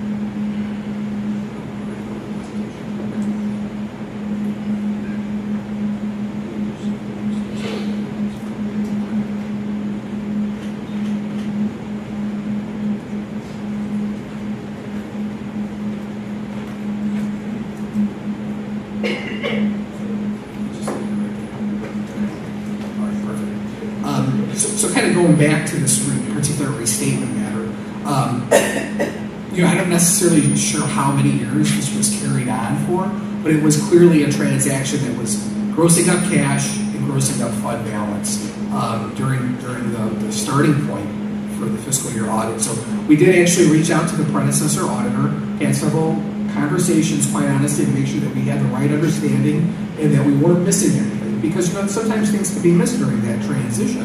And I wanted to make sure that we didn't misunderstand. Long and short, from that conversation, all the work that we did, we felt very comfortable in auditing that adjustment to your transportation fund. We can talk more about that. I want to just kind of go through my presentation and then absolutely open the floor to more conversation with the board.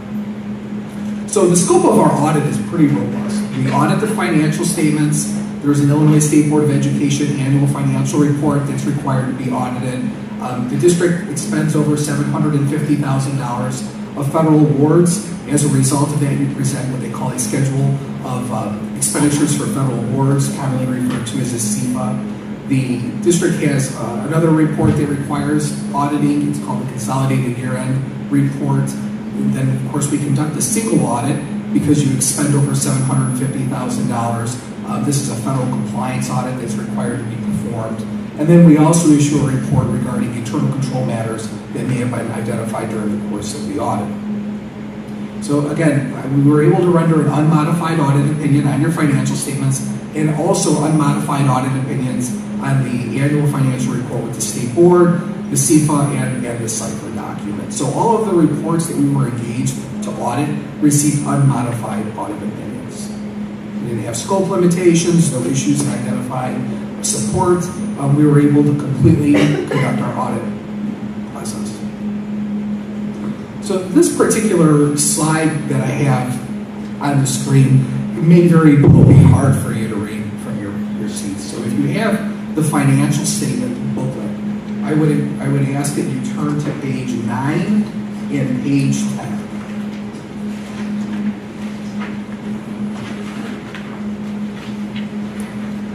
So this is a set of financial statements. It has a lot of different schedules in it. One of the things that I always go over when I come to present to boards is these 2 pages. This is essentially your income statement for all of your funds. So you'll have your funds presented in column format. The general fund consists of your educational fund, your tort immunity fund, and your working cash fund. For the majority of the balance of this particular fund, it's really the educational fund. Then you have your operations and maintenance fund, transportation, and then the municipal retirement fund. On the left side of the booklet, I like to think of those funds as kind of the day-to-day operational funds of the school district. And then on the right-hand side, you have the debt service fund, which is used exclusively for the repayment of long-term debt. And then your capital projects fund, which has been identified to fund the significant facility improvements that the board has embarked on. And then the fire prevention and safety fund is highly restricted, and the only kind of costs that will go in there are things that are under approved life safety plan. So if I was to focus on things, the left-hand side, your operational funds, you can see that your general fund posted a surplus of $19.2 million during fiscal year 2022. The operations and maintenance fund had a surplus of $1.3 million. The transportation fund utilized fund reserves of $2.4 million. And then the municipal retirement fund had a nominal surplus of $324,000. The debt service fund, for the most part, kind of ensures within its operational resources a small decrease of about $34,000. Nothing to be concerned with, in my opinion. And then the capital projects fund would always have a drawdown because the proceeds were placed into that fund in previous years and are now being spent out. So there's a decrease of $21.6 million. And then the fire prevention and life safety fund had a surplus of about $400,000. So as you can tell, looking at these financial statements, that the district did not experience significant hardships. Very well balanced in that regard. The fact that she posted a $19.3 million surplus in the general fund is interesting. There are things to give consideration to for, why does that necessarily take place? We audit, I think we're up to about 60 or so school districts in the state of Illinois. And these types of results are not necessarily uncommon because there were revenue sources that had increases that weren't necessarily anticipated One of the revenue sources that we've seen consistently with school districts is the corporate personal property replacement tax revenue stream. That particular revenue stream has essentially been double than what we have seen in previous years, and it's all based upon how the Illinois Department of Revenue allocates this money out and the funding that's available to local governments. So that particular amount of funding was not necessarily anticipated. It came in significantly higher than anticipated. And then, of course, pandemic aid funding, things like the Education Stabilization Fund revenues to help with combating the pandemic are things that the district has also received. Majority of those proceeds were actually placed into the Capital Projects Fund. If you were to look at the right-hand side of your booklet, the Capital Projects Fund, the very first line that has numbers in it, there's $5.7 million of federal aid listed there, and that right there is the Education Stabilization Fund being placed into that fund, which is used for allowable activities. So, overall, I think that these are kind of anomaly results for the general fund. You wouldn't necessarily anticipate $19 million surplus each year, but it at least gives you some perspective as to where you ended fiscal year 22 from an audited set of financial statements perspective. So I alluded earlier that the district was required to have a single audit performed. It's a federal compliance audit. The district actually expended about $10.7 million of federal awards during fiscal year 22. We do a risk analysis. We follow essentially this guidelines that the federal government establishes for which programs we have to audit as major, and the program that was required to be audited as major was the Education Stabilization Fund, or the ESSER dollars, of about $5.7 million.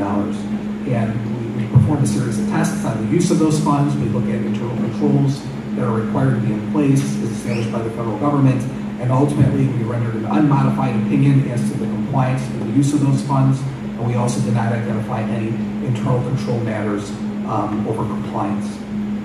So a clean opinion on the single audit. So one of the things that we have to do, because we're conducting an audit in accordance with governmental auditing standards, is really gain an understanding of the control environment that's in place to prepare the financial statements themselves. So when we come in to perform an audit, we'll gain an understanding of the internal controls over key transactions like those accounts payable, payroll, the treasury function, financial close process, and then all the work that we do in performing the audit. If we identify any risks that during the course of the audit, we'll communicate those to the board and to management to let them know these are some things that we found. These are opportunities for you to consider in the future. And there were a few findings that we identified in this regard. One of them was that we had material cash basis audit adjustments. So when we came in to conduct the audit, there were a series of transactions that when we were conducting our audit identified the need to reclassify where things were reported, either within the particular revenue line or in some cases between funds. One of the particular audit adjustments that was identified was reclassing the ESSER revenues from the educational fund to the capital projects fund. We found that to be a kind of a common occurrence during the year with many other school districts, because federal funds typically always go into the ed fund, and then it's a general oversight sometimes to realize that there's other funds that are accessing those dollars. So our other report that we issued has some of the material adjustments bulleted out there. I wouldn't necessarily go through all of that tonight. I'd be more than happy to if you'd like, but they are all there. I've discussed them with management. The corrections have been made in the financial statements, and everything is good to go in that regard. And then also the fact that we identified a restatement in the financial statement as a risk. We identified that error, and it wasn't necessarily identified by anyone else besides us. The other matter relates to bank reconciliation procedures for the student activity accounts and the district's self-insurance fund. So lawfully, you're required to have your cash investments essentially in the custody of the Proviso Township School Treasurer's Office. But there are a series of bank accounts and activities that the district manages in-house. Two being the student activity funds, and then also being the self-insurance account that's managed to account for the payments for insurance that the district is self-insured for. When we came in to perform the audit, we noted that the student activity accounts had not been kept current, specifically regarding the deposits that were being placed into those funds. So what we had to come up with was kind of a plan B to determine the amounts that needed to be within the financial statements. So we went to the bank statements to look at what the activity was by month, and then put together a schedule here of deposits, here of disbursements.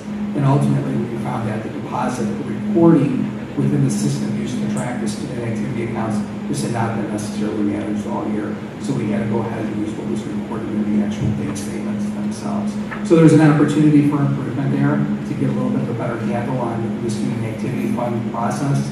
I've talked with a few folks here at the district, and it sounds like they're investigating or maybe we're in the process of transitioning to a different software solution with the one that's currently in place, and that should hopefully help out some.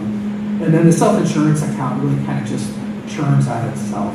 It's not reported anywhere in your internal accounting records. So there's a balance in this particular bank account that's nowhere within your general ledger. And at the start of the audit and at the end of the audit, that balance has to be consolidated to prepare your financial statements. So there's an entry that goes to put the balance on, and then the change in the activity is essentially a true up at the end of the year. Best practice would be to have a separate fund, potentially to keep track of the deposits, the disbursements, making sure that all the activity that's happening in that bank account is approved. So that was one of the other recommendations that we had. And then the third last item relates to information that's provided to an actuary to conduct evaluation. So the district participates in the Illinois Municipal Retirement System. And as a result of that, the IMRF fund will conduct an evaluation to assess your pension asset or liability at the end of the year. The census data that's used by that actuary starts with information from the school district that's provided to the pension system. From an auditing standpoint, the actuary is hired by IMRF. We get their report. We perform a series of procedures to ensure that those statements are reasonable in light of the financial statements. And one of the tests that we perform is census testing. So we'll look at individuals that are in that plan and compare the information back to the district's records. And in some cases, we had some differences regarding service credit or actual amounts that were reported in the IMRF report versus what the district's internal records had that we just couldn't quite necessarily reconcile on. You can't really necessarily recalculate an actuarial evaluation to determine the impact on the estimate that it determines. So ultimately, I think we got comfortable that the census data variations probably would not have had a material impact, but I felt that it was important enough to report it to everyone so that they can look into it and see if there's an opportunity for improvement. Furthermore, the district has a post-employment benefit plan that's offered to employees when they retire. They can participate in insurance and receive some benefits. And there's another actuary that the district actually hires to perform that analysis. And the district provides census information to that actuary to conduct that work. Our audit procedure is to review the plan provisions, make sure that it appears consistently applied in the evaluation, and then also audit the census data. And in some cases, we found some variances between the census data that was provided to the actuary and the internal personnel records that were being contained by the district.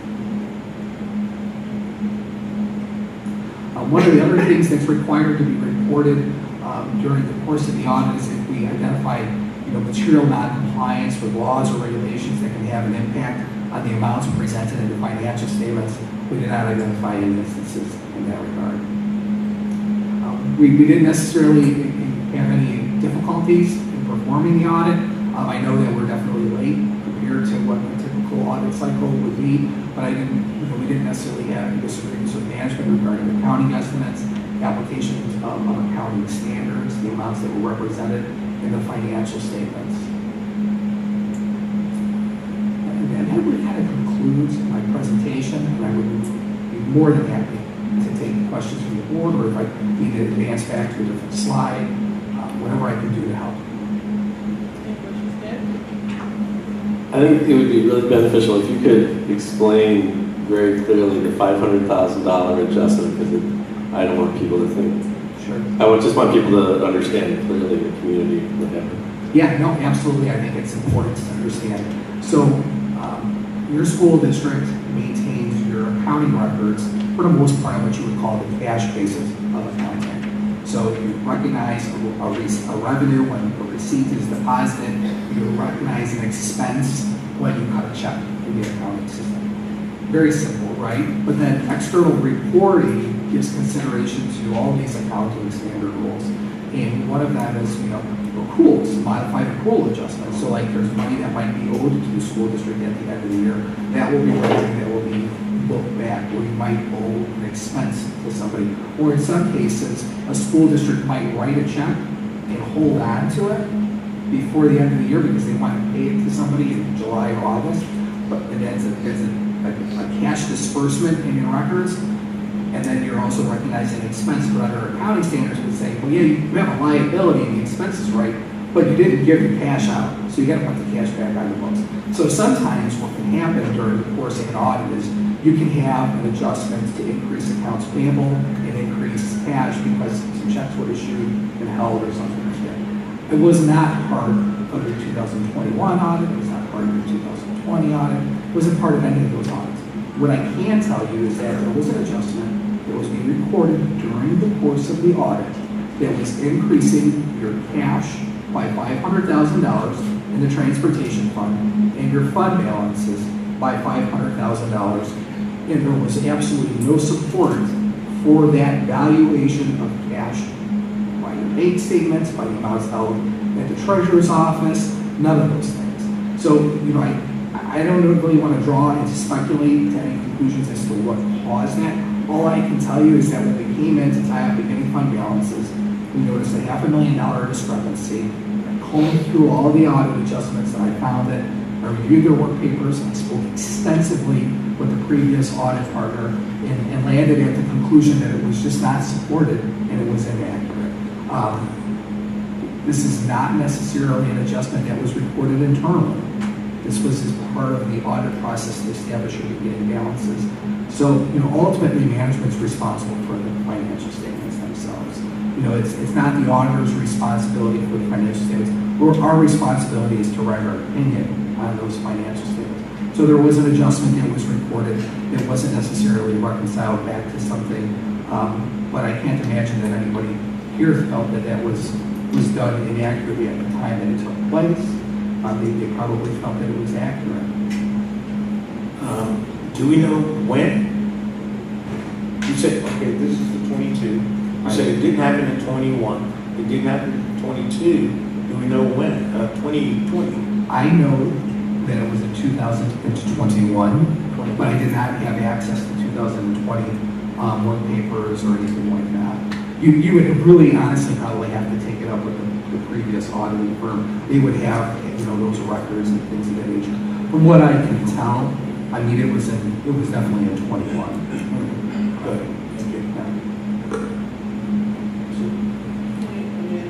Thank you.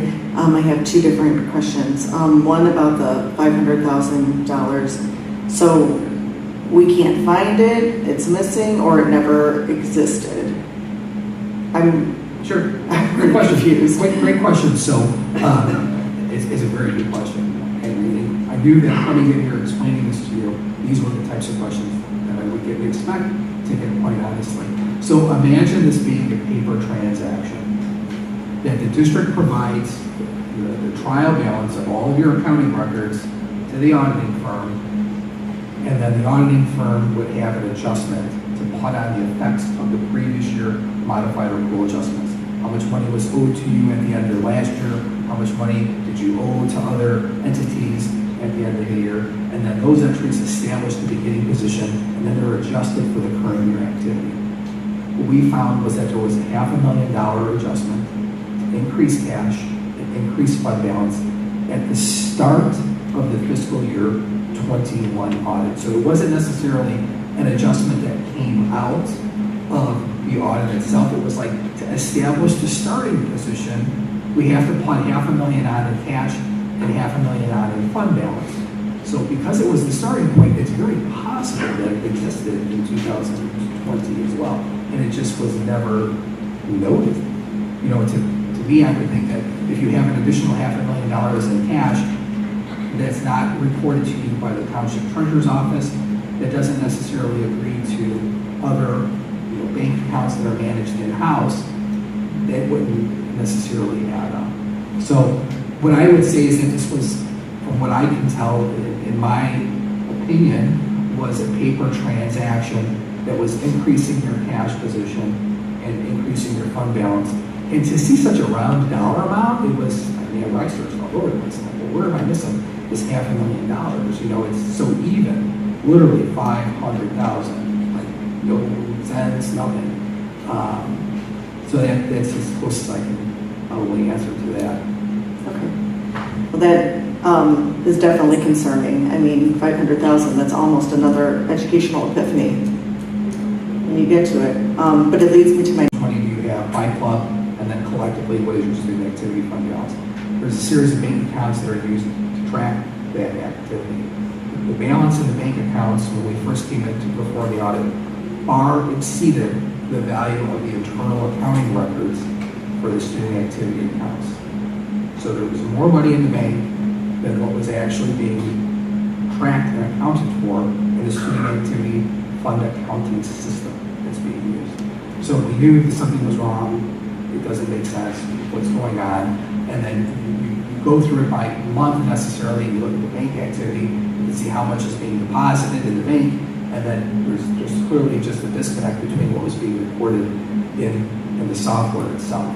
So what I would say is that the activity accounts right now do not agree to the amount of money that's in the bank account, and you have to do an analysis to determine which club is necessarily owed some of that money, right? Because each club gets a deposit. The club is generating the revenue and then it's being deposited there. When student activity accounts aren't necessarily maintained from an accounting standpoint, they're a little bit harder to get caught up on because you may have 30 or 40 clubs that are depositing money. You have a deposit at the bank, but it doesn't say it's just club or whatever club it is, it's just a deposit. So you have to go back to the source documents and say, okay, well, which club made this deposit? Now, did we record it in that club? No. Okay, let's record it. So it's expensive to get caught up on that kind of thing.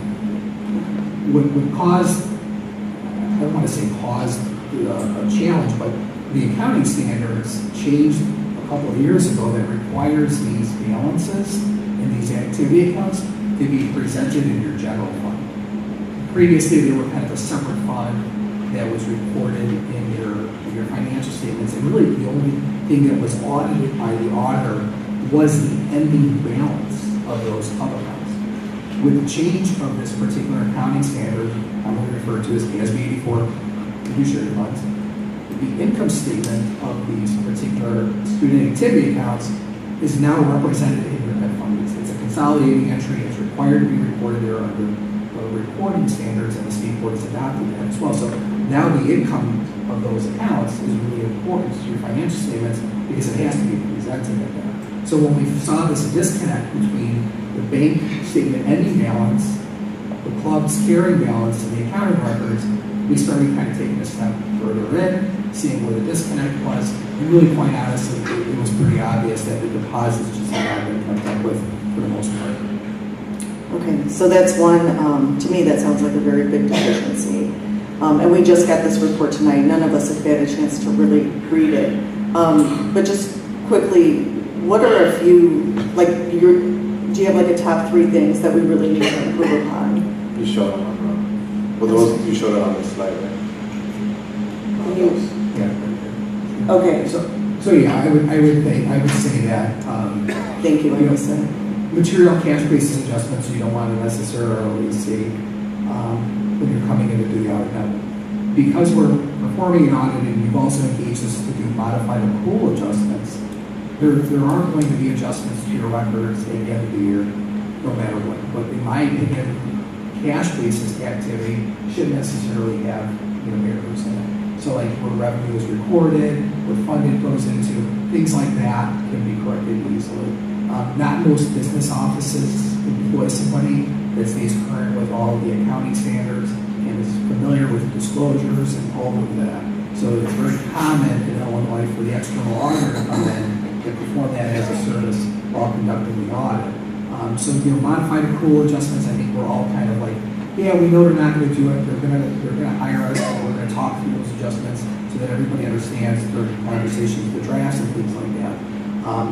But I think some of the cash basis adjustments, those are things that can be corrected. The bank reconciliation process, I think, is something that needs to be addressed sooner than later.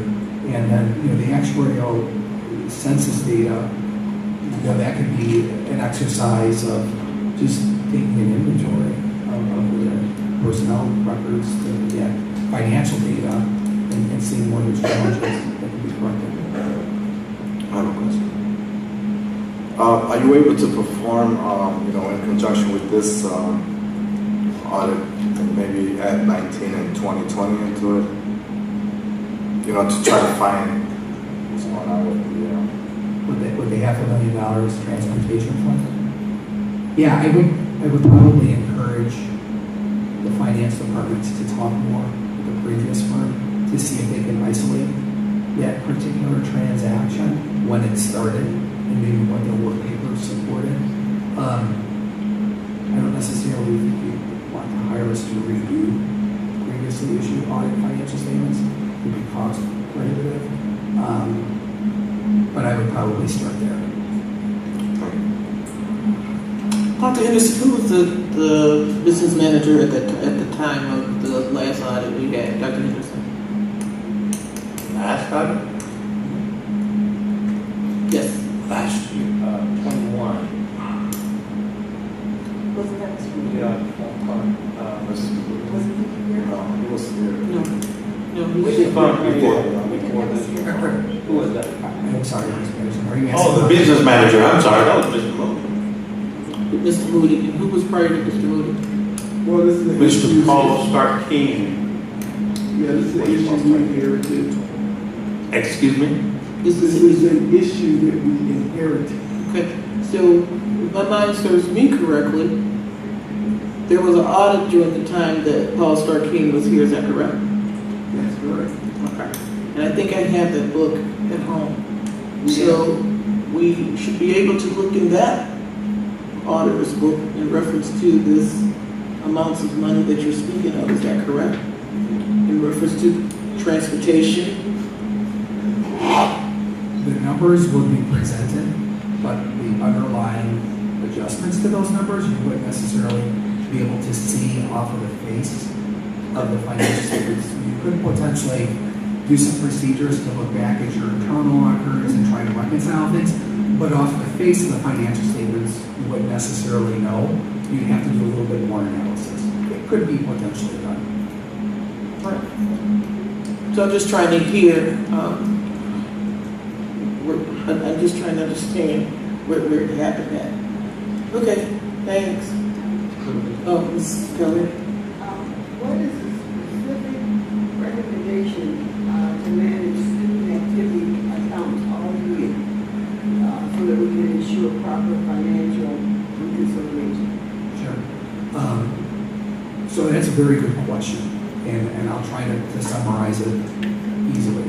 So each club, it has a sponsor.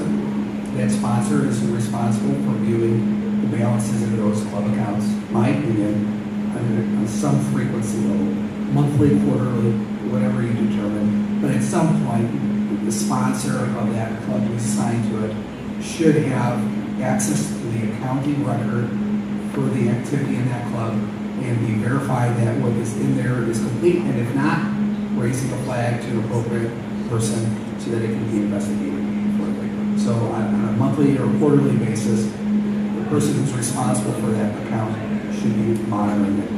The business office is solely performing accounting function to some extent.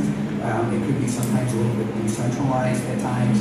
You might have an individual at high school A, high school B, and has access to the software system for the club accounts that are maintained in that particular building. There should be a point person that is responsible for performing the accounting activity throughout the year. And then ultimately, those club accounts, those balances and the activity there, if you go look at the administrative code, it says that these should be provided to the board, on a monthly basis. So the activity, any balances or things like that should be done. Good student activity account is hygiene, for lack of a better way of saying this. We review those accounts annually to see if they're even relevant any longer. The administrative code does allow for the boards to make decisions as to like if a club is dormant, what to do with those funds. Sometimes what you tend to see is that the club accounts get a little carried away. There's a club, there's a club, there's a club, there's a club, and then maybe some of that shouldn't necessarily be in a club account, just a district revenue account, and then part of an operating budget. So taking a step back and really understanding what the clubs are for, what their purpose is intended to do, and then making sure that that person who's responsible for them is monitoring the accounting of those funds is really important. Yeah, two questions. So you stated that there was actually more money in the activities fund than was recorded. So we had more money in the bank than that was recorded in the. So there was not a deficiency in activities funds. There was just not accounted for properly, but there was actually more money in the bank than there was being recorded. Correct. Good trouble.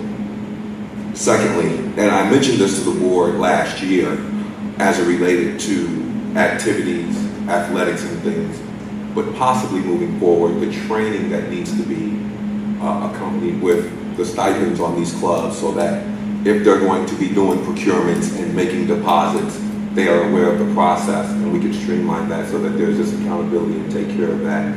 Even if it's just maybe, I think the clubs fall under the athletic directors and they have someone running the clubs.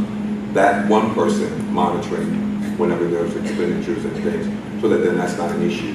But I just wanted to make sure that the public understood there's not a deficiency in the activities fund, whereas there's more being reported than is in the bank. It's the opposite way around. Correct. Right.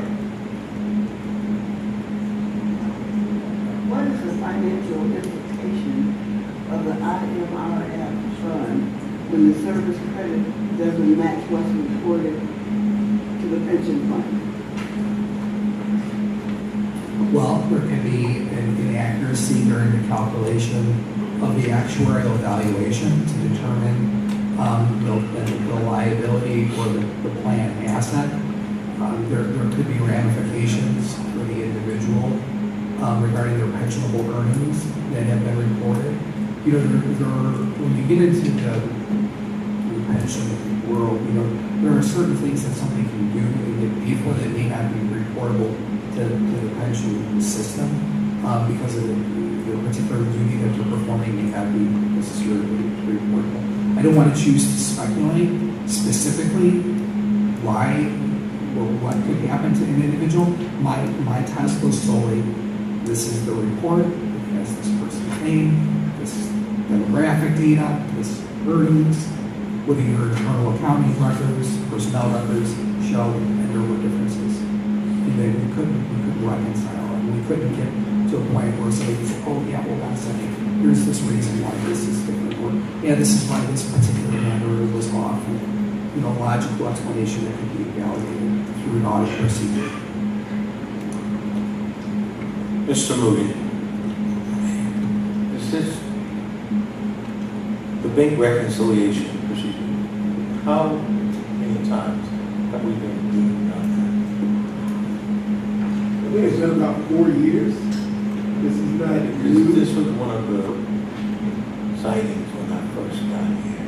Right, that's correct. And the last company looked at this as well. And I thought we were moving to address this with that company, with that audit. Well, we are moving to address it now. One of the challenges is we're working with some obsolete software that is no longer being kept up by the manufacturing software. So we're migrating this data to infinite visions, just like our regular accounting system is on infinite visions. And it's just going to make it easier for us to access this data. It's going to make it easier for us to work with it. And we're also just giving more attention to it. So we've taken all the recommendations.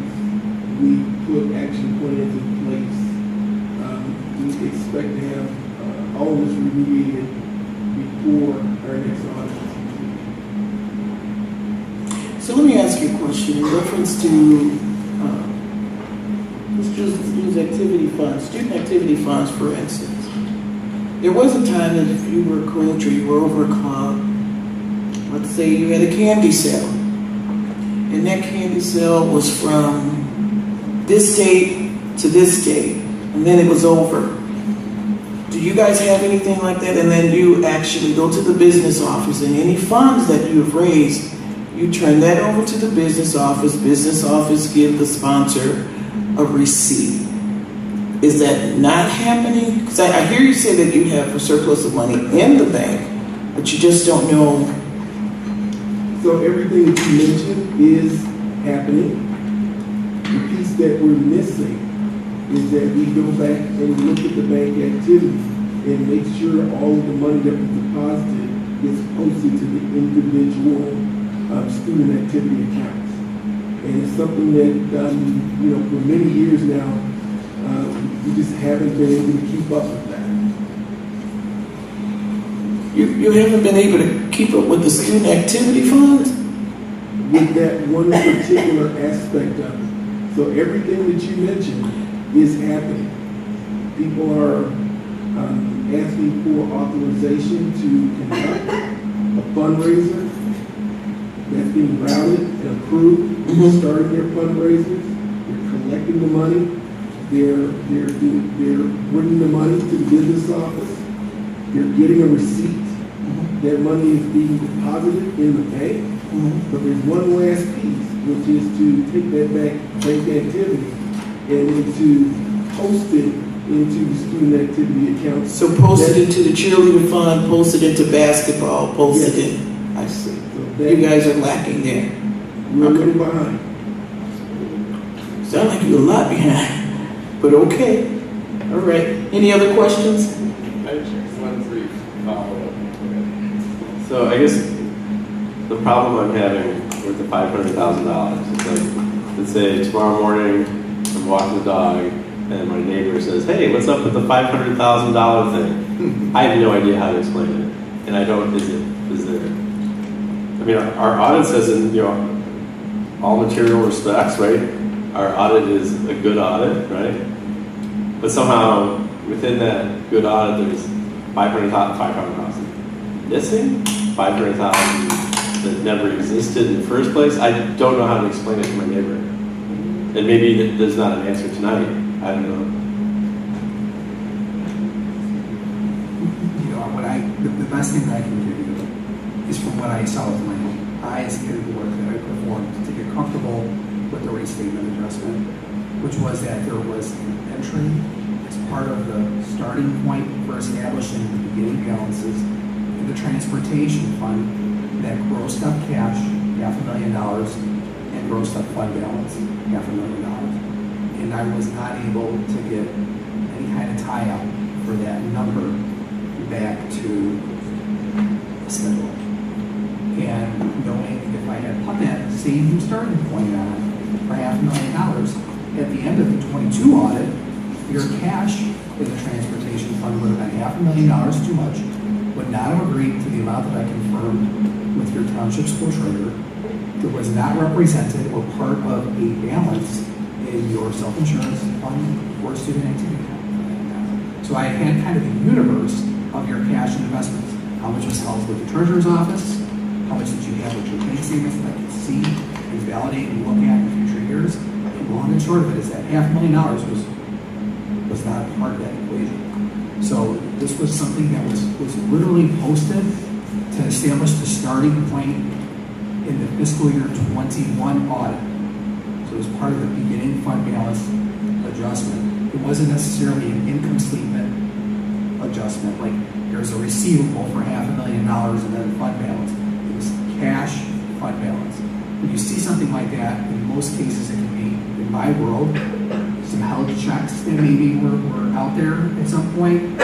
Usually would go to like a liability account, not usually fund balance, or an off-balance sheet bank statement that can be out there because the district does maintain a self-insurance account to hold the activity for the self-insured medical plan, but that the transportation fund has no position in that particular account. That account is primarily Ed and O&M. Transportation absolutely made no sense because I did all the work to make sure that I wasn't missing anything. So I couldn't get there. I just could not get there. Where is this $500,000 at? And we ended up concluding, and nobody refuted the fact that I was wrong. So the restatement necessarily was to get you to the appropriate balance at the starting point. We had to reduce your transportation fund by $500,000. Did you meet with the township treasurer when you're doing your audit as well? We do correspond. The township treasurer has been extremely helpful in getting reports, returning cash. We work with several school districts in the township treasurer's office. We have a great rapport with Mr. Paul, so I would say that they do help us, but this particular matter was not necessarily tied to any of the money that he was housed. You still don't understand that? I don't understand.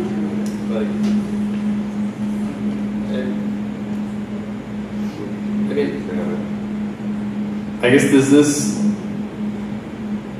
like you said, it's like 500,000 even. It's not like 500,136, right? It's 500,000 even. So is that? I'm just trying to. This is my last board meeting, so I'm not going to be the one trying to figure this out after this. But is this point to something nefarious, or is it? I don't know. Is this a way that people can figure out a way to skim off $500,000? Does it point to something like that? It wasn't part of your internal accounting records. It wasn't like there was for instance, the township treasurer believed your cash position was X, and your internal records said Y.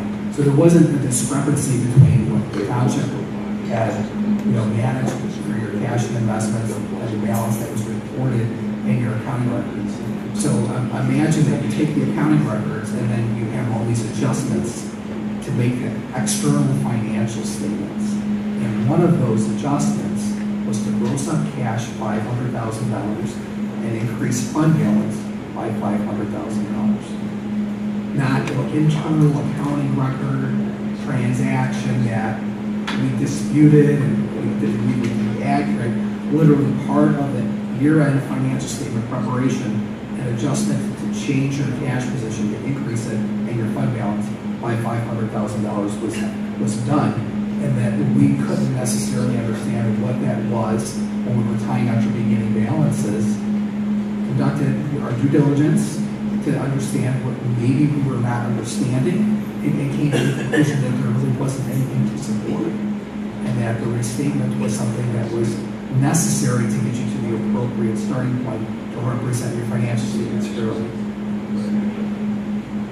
So I guess it sounds like what you're saying is money, at least for this past year, money going in matches money going out. It's all accounted for. Yeah. And at some point in the past that we don't know when that was, this $500,000 was not inserted into our statements. Right, into your statements, yes. So it wasn't necessarily an adjustment of money in bank accounts. It was added to the statement. Right.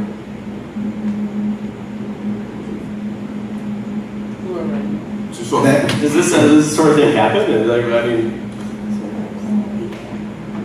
Is this the sort of thing that happens? Yeah. Is this a common? Yeah, common thing. I would say this is a common matter. So is it? I'm sorry. No, go ahead. So if I had to explain it tomorrow, it's a recording error through the last auditing firm, but this is not actual funds that were moved around in this place. It was a recording error where they recorded an extra $500,000 that was not there. Correct. Thank you. So maybe we could maybe we could reach out, Mr. Gleason, to Mr. Starking and see if he could, I know he doesn't work anymore, if he could give us, maybe he could shed some light onto where, or if there was an entry and an exit. What did you just say, Riley? No, I just wanted to be clear from what I was hearing. This is an audit issue, and I don't want people running away saying that there's $500,000. No, I'm hearing that it is an auditing issue that goes back. We can't trace it how far. They caught it. The $500,000 never existed, but was put into an audit or a record and boosted up the transportation and fund balance. They caught it and reconciled it. Everything meshes with the official audit. So tomorrow's newspaper or somebody will be saying they're missing. No. Like, Ronnie, can you repeat it? Because I'm not hearing you. What'd you say? Okay. And I worked with Nan, who's FOP, so I learned a little bit.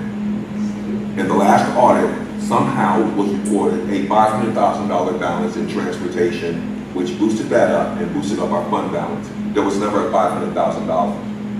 Right. So there's no missing money. There's no missing money. Okay, I just need to hear that. It was misreported. So now they caught it, and now it brings everything into mesh, and the audit's clean. But our past auditors didn't catch it, and we got to find out how far back it goes. Okay. That help? I think that's perfect. Thank you. Thank you, sir. I'm on the job.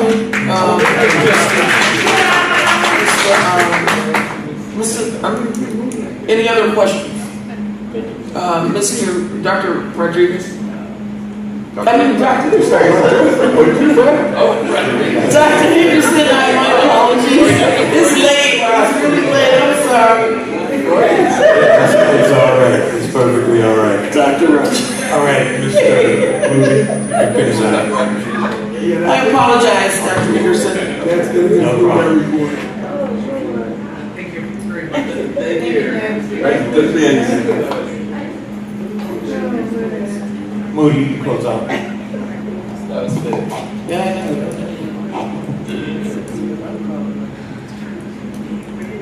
You went back.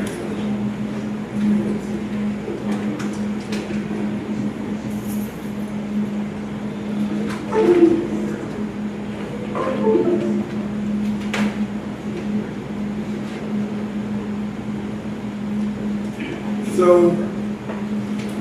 for your consideration, the bill list is on the agenda. Also, acceptance of the annual audit is on the agenda as well. And I think we're also asking for approval on the FDB plan. I think we're going to put up a discussion. So, On the line. I'm sorry. Yeah. Mr. Taylor's coming forward to speak to that. So that concludes the financial report for this month. Thank you, sir. Yes, sir. Mr. Taylor?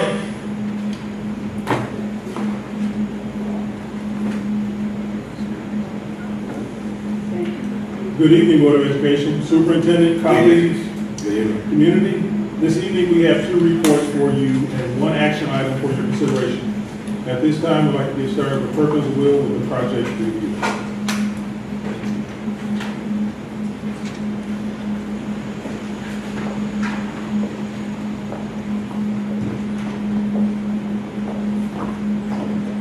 Thank you, Elsie, and good evening, Board. So my name is Jessica Wagner, and I'm going to be talking to you about the Perkins and Will report. So we're going to start off by giving you an update on the internship that we have going for the summer. And then we'll be giving you an update on the access control and security cameras projects. Then we'll be giving you a summary on the health and life safety recommended items. And then an update on the facility master plan refresh. And then we'll talk to you a little bit about solar power. So this summer, once again, we will be having an intern in our office. And we are looking for a junior or senior Proviso student who is a current student at East, West, or PMSA. Last year, this is a photo of Dulce Rivera, who is an intern in our office. So once again, we will be having an intern for approximately 8 weeks. We are looking for a student to be in our office for about 4 out of the 5 days a week. And then on the 5th day, we will be on site with the student. And when on site, we meet in one of the construction sites at Proviso East or West. And and they will be accompanying us, going through the construction, wearing hard hats and a vest, and helping us out with both the design and the construction administration. So if you know of any students who might be interested, please send them our way.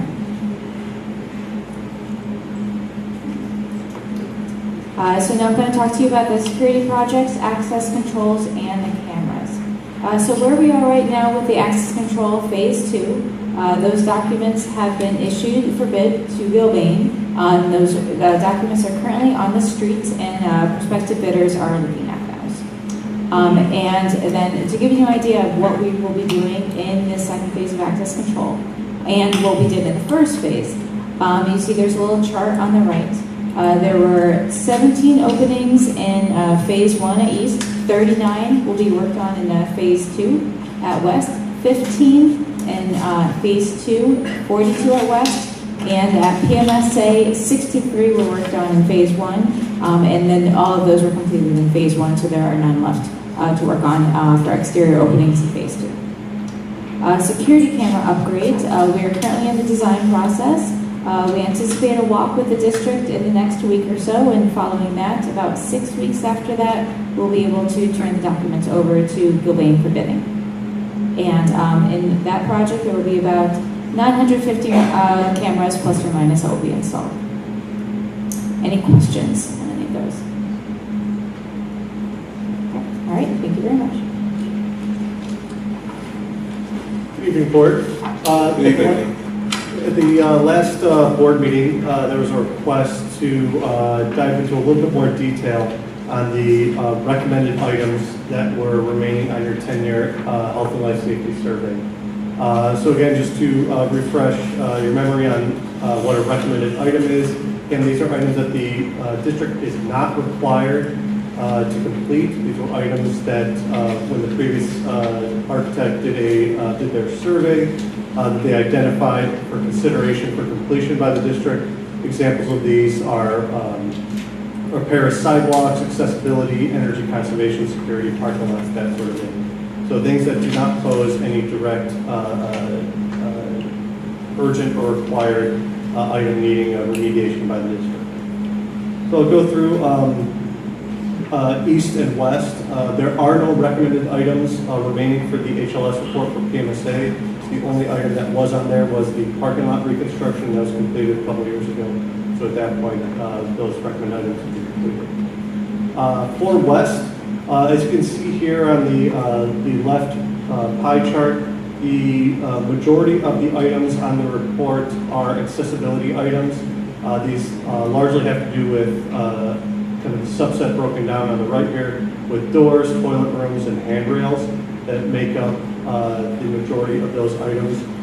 Door items typically has to do with hardware, where you may see knobs instead of levers, maneuvering clearances, that sort of thing. So again, just to give you some examples of some of those recommended items, you can see here on the left, might be a little bit difficult from where you're sitting, but there are a number of doors here that still have knobs that do not meet the ADA requirements for accessibility. On the right here is an example of some of the recommended items for toilet rooms. Largely, most of the toilet compartments in this space do not meet the accessibility requirements. Similarly, over East, the breakdown is about the same, where the lion's share of them are accessibility items recommended for the district to address. The breakdown is a little bit different than West, just because there are more stairwells at East. So handrails is a larger item, but again, doors is a fairly significant chunk of those items there as well. So again, just giving you a couple of examples. On the left here, you can see the handrails are not accessible. They don't meet the code requirement for graspability for someone to use those handrails, and they don't have extensions at the top and bottom of the stair rungs. On the right, again, uneven sidewalks is an accessibility issue where someone with a wheelchair may have difficulty moving in this area. And by the guidance of the ISB definitions for these items, they all fall under the recommended classification. So, any questions on the HLS recommended items? Yes? What year? Okay, so I know these things rotate in, as it relates to when they need to be done in calendars. So where are we at in the health, life, safety calendar? I know at the beginning of the facilities master plan, we had completed about 95% of what was lagging for like 30 plus years. So where are we right now in the new rotation of health, life, safety that needs to be completed? Because these things are 5 to 10 year, 15 year increments, right? Right, every 10 years, districts are required to produce an HLS survey. Where are we in the district within that 10-year cycle? I believe the last one was completed in 2018. 2018. Now keep in mind, these are recommended items. So Gotcha. there's no, Thank you. And once again, for clarification for the public, because when people hear health, life, safety, they assume the district must, that's what is correct. So these are recommended health, life, safety things within the work that you're doing right now that would be advantageous for the district to accomplish while you're doing the construction. correct, yeah. If we're doing work in an area Right. where we know there's a We can get recommended ahead of item, we typically address it. With a cost? Yeah, I mean, oftentimes it's kind of Not built in. oftentimes. With a cost? Sorry. And if we were to do them with, like, say, whatever it is that you're doing this summer, and it's within that scope or whatever, would that change the cost of the work that we bid it out for? If we're going to do the recommended items, will we have to change or adjust any of the monies we've allotted for the work? It's difficult to say, because some things you do just because, you know, if you're renovating a toilet room, it's kind of built into the project cost to go ahead and increase the accessibility of it. If you decide to specifically address this independent of any other project, then yeah, it would be an added cost. So we look for efficiencies in the district's program for, you know, what we're doing for the summer work, where, hey, if this can be done for either no cost or just a marginal increase, if it's incorporated in the scope, Gilbane will estimate it, and it's part of the budget. So it's not above and beyond any budget for the work that we're performing this summer. Sam, hopefully that makes sense. Is it possible through the next committee meeting that you guys provide for the next meeting a scope of the possibilities of that for the next meeting if we were to do any of those recommended items? It's one thing to tell the public and speak. Right, so one of the things, through committee. right, the reason I asked for them to bring all these items forward as well as with the facilities update is because I think it's time for us to look back at what we've done and kind of say, okay, let's pause, let's see what's going on, and kind of go ahead and then go with the next phases that are, that are coming up. Yeah, an overall assessment of what you right, because of the bonds and all this, because you know, so we have to. That's why I brought this in. I asked, actually, some of you weren't. I think it was. I couldn't hear. I was trying. Yeah, so I asked for facilities update for the board so they can know where we stand because we haven't gotten an update since we've started. So we need to know where we're at before we continue. So that's kind of where we're at. Which, if there are no other questions, is kind of a good segue into our next segment here, which is looking at the facility master plan and refresh and where we are in that update process. So just to, again, refresh your memory, the facility master plan that we're currently working with was completed in 2018. There are a number of exercises the district went through developing guiding principles, facility assessments. There's robust community engagement and project prioritization that informed the first two phases of FMP work that brought us to where we are today, which is about 5 years into a 10-year FMP cycle. So at this point, as two significant phases of work have been completed over the past 4 years or so, it's a good opportunity to go back, revisit some of those projects, see which projects still make sense for inclusion, and have the district perhaps reprioritize or identify projects for the remaining 5 years of this 10-year FMP cycle. And so what we've done is we've gone back and revisited the previous FMP and saw what projects were included in there that may need to be considered by the district for completion over the next 5 years. And we've had discussions with administrators, principals, grade level principals at all 3 schools to get their feedback and realign some of get feedback on how projects should be realigned.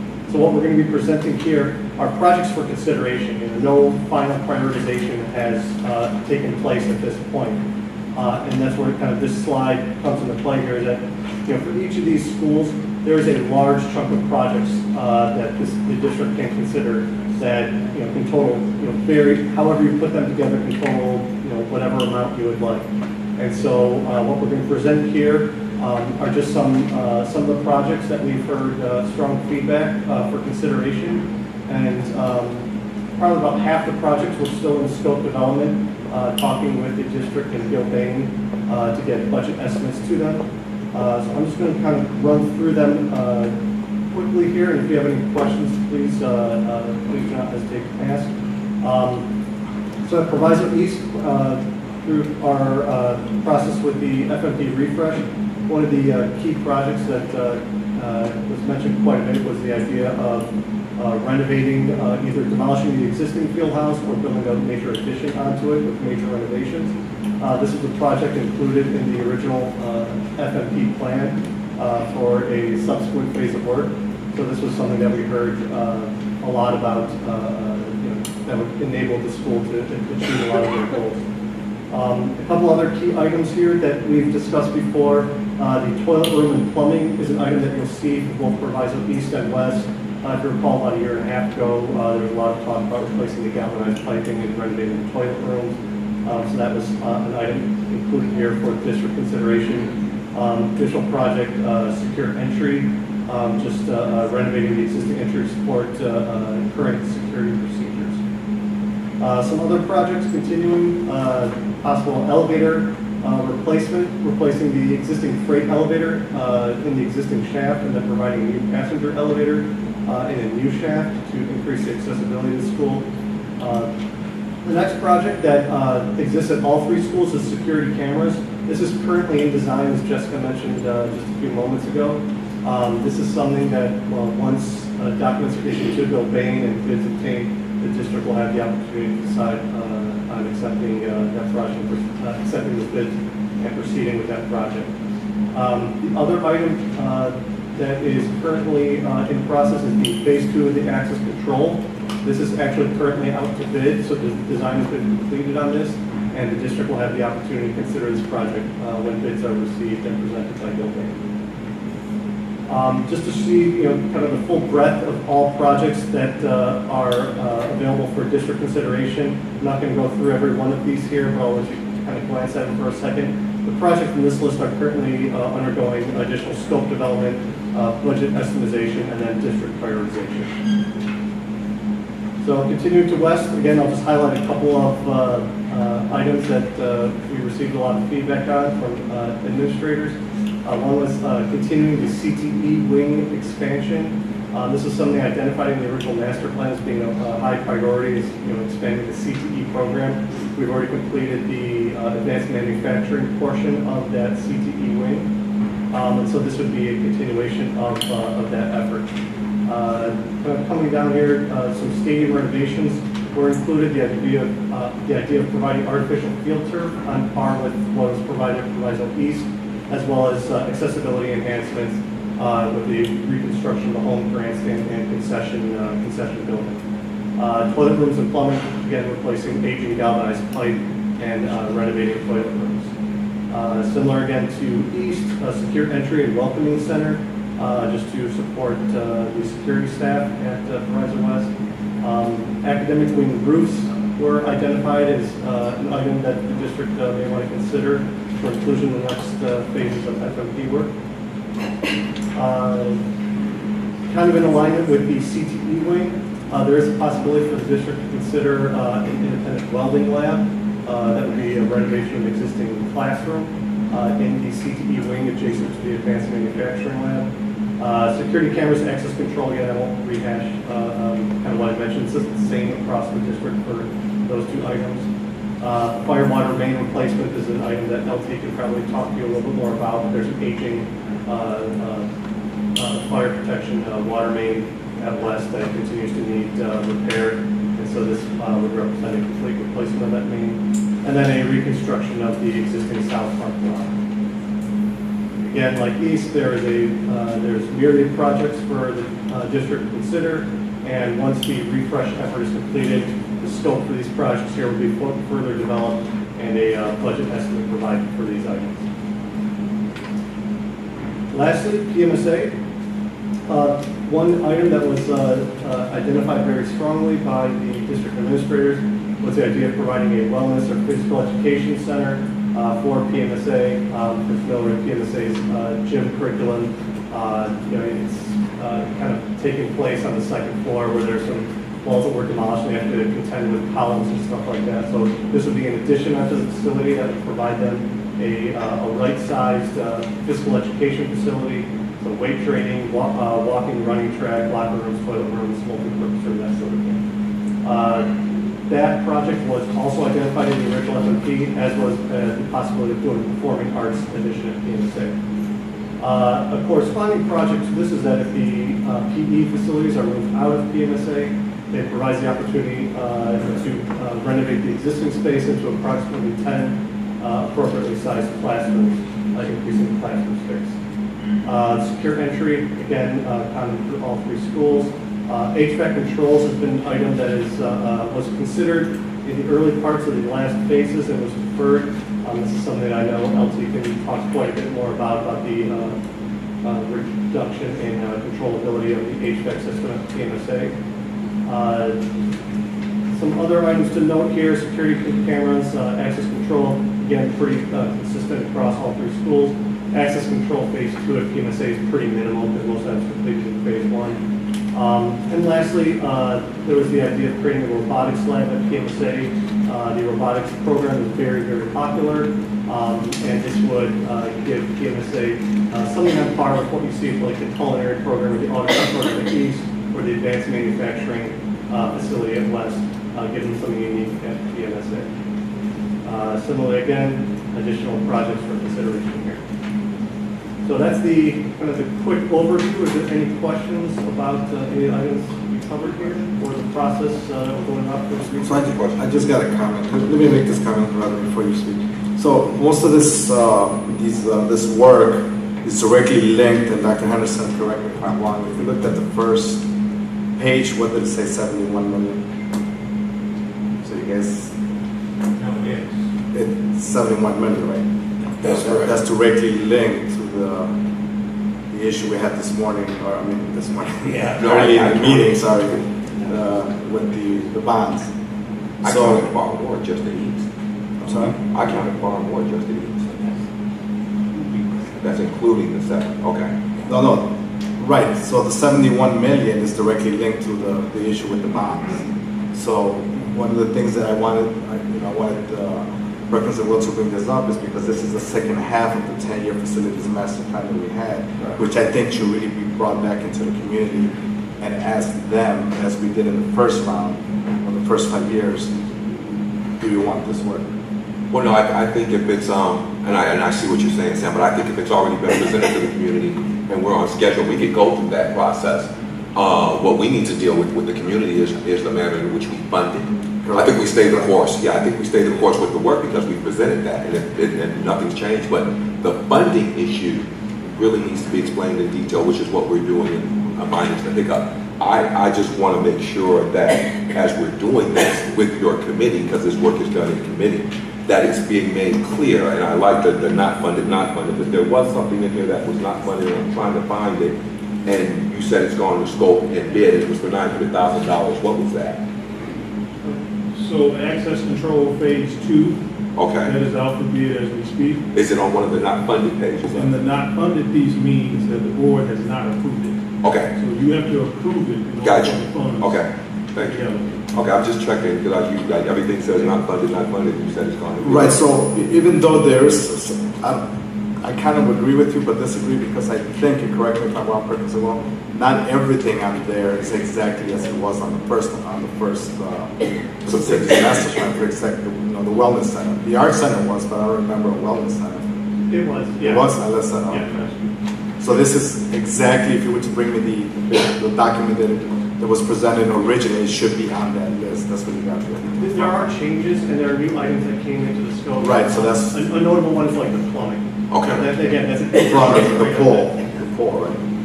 What's that? The pool as well. Yeah, on the pool for East. Right. Yeah. So that was it. So it's kind of a mix of what was left of the 5-year and the 10-year facilities master plan, and a few of the items that the Perkins Will said he we talked to the principals and the teachers in those schools, and that's what they came up with. No, go ahead. No. Is that it? That's it, yeah. Then the last item, let's talk about here real quick. There was the idea of how we prepare these facilities for possible inclusion of solar power. And while we have a lot of work going on this summer and there's a lot of walls being opened up, if there's any efficiencies that the district can realize by preparing for solar power in the future. And so what we're kind of presenting here is the idea that we can work with Laura, our electrical engineers, to size some empty conduits and pull strings from run from the roof down to the electrical switchgear room. So that way, in the future, should the district want to install solar power on top of the facility, the subsequent construction will be less invasive than if those conduits were not there. So this is something that we're going to be developing a proposal, some drawings for providing field aid for pricing, and then depending on what the amount comes back for district consideration for acceptance. So one of the things, board, that this idea came through was that I think we can't afford solar at this time. So they are going to do a lot of work and demo a lot of areas.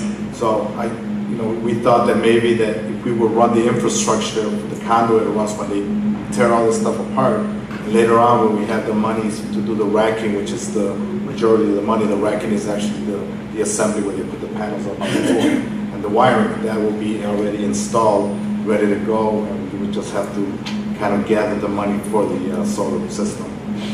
So you're kind of doing like a quarter of it, and then you're just preparing for the future in case we get funding for something like this, because it was not part of the facilities master plan. Where did that decision come from? That's in the facilities. That's in the original facilities master plan for solar too. So I thought, we've really get us the original. Right. No. So this is pretty much the beginning of it. They're going to present what maybe do a cost analysis of what it would the whole process would cost. No, I'm talking about. I'm sorry, Sam. I'm talking about the original, everything that we put. Right, no, it's everything but that. That's it. Okay, so this isn't in the original. Well, actually, guys, if you could just maybe highlight, for example, the pool wasn't in it, and some of the newer items weren't in it either. So if you could give us the exact original, would be great. Yeah, minus those extra items, right. Because when you say we decided, then I'm wondering who is we? We means the facilities committee. Okay, so the committee's deciding it, and they're going to bring it to the board for right, and then the board decides ultimately. Gotcha. I'm with you. We need a summary. There's a whole lot of stuff going on. We just probably need a summary of everything that's been a checklist of what's been done and what we still have. Like you just gave us some of what we can do and stuff that's being recommended for health, life, safety. But where are we at within the scheme? Where are we at within the schedule of the plan that we originally put to the public? Yeah, we have that checklist. We'll make sure we reshare with the superintendent's office. It was presented a few months back in the totality of about $83 million that we spent on our facilities master plan since 2018.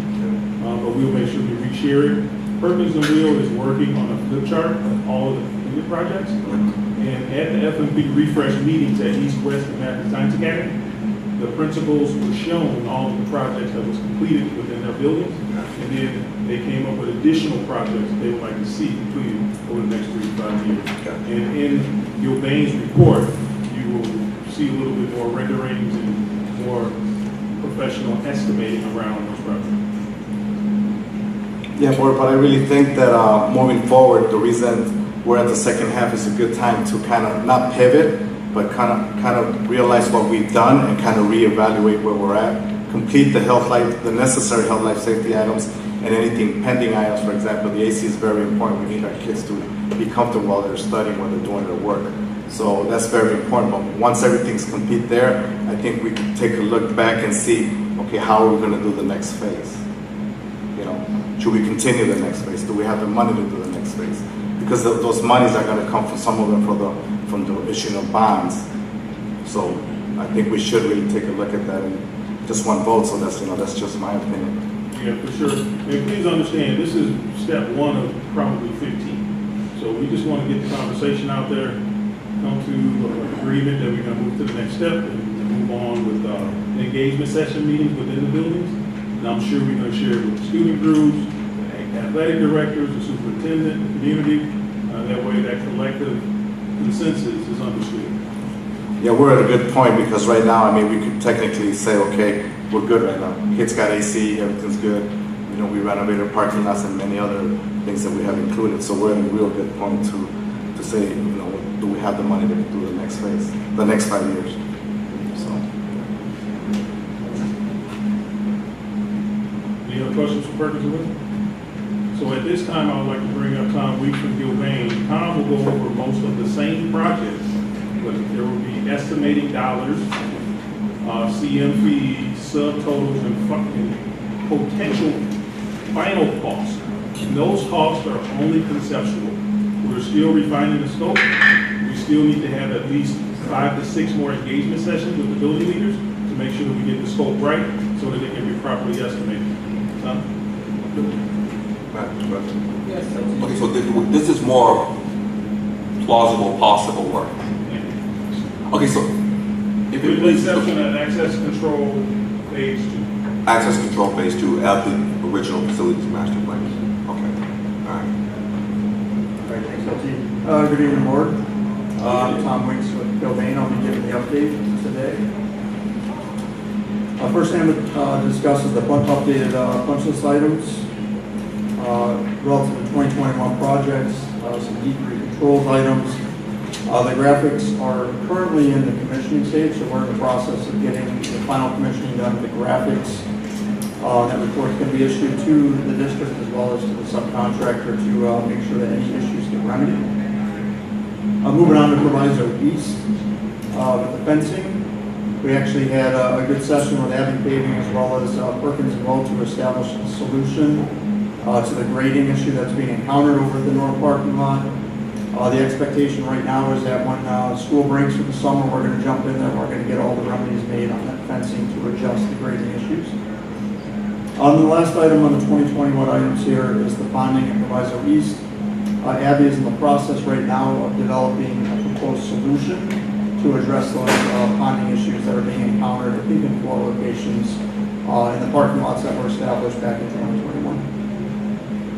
Moving on to the 2022 projects punch list, doors at Proviso East. All the doors and frames have been installed. One thing that's outstanding right now is the hardware cores, and we're in the process of getting that vetted out with the contractor to get those delivered and installed, hopefully within the next month or so. The generator, we actually had a crane out there last Friday to set the generator, so the generator is actually set on the pad now over at Proviso East. With the expectation of doing the termination and getting that unit up and running over the summer. The last item on the punch list here at West are the curbs. Some of the issues that have been encountered with the quality of the curbs. We received a proposed solution from the contractor to address those. We are in the process right now of vetting that out with ourselves as well as with Perkins and all to make sure that their solution will achieve the needs that the district has for those items. Moving on to the bidding and procurement update. The final clean, those bids were open March 2nd. Scope review took place March 3rd. With the recommendation going to work tonight, it's actually one of the items we'll discuss here a little bit later on. Access controls phase 2, that is on the street now. The bid opening is going to be April 27th with expected recommendations to the board occurring for the May 9th board meeting. The advertisement has gone out for the Chicago Tribune as well as the Forest Park Review. And then the security camera procurement, the bid documents right now are shooting for June 2023. We don't have the due date just yet on when we're going to have those turned in with the hope of going either to the July or to the August board meeting.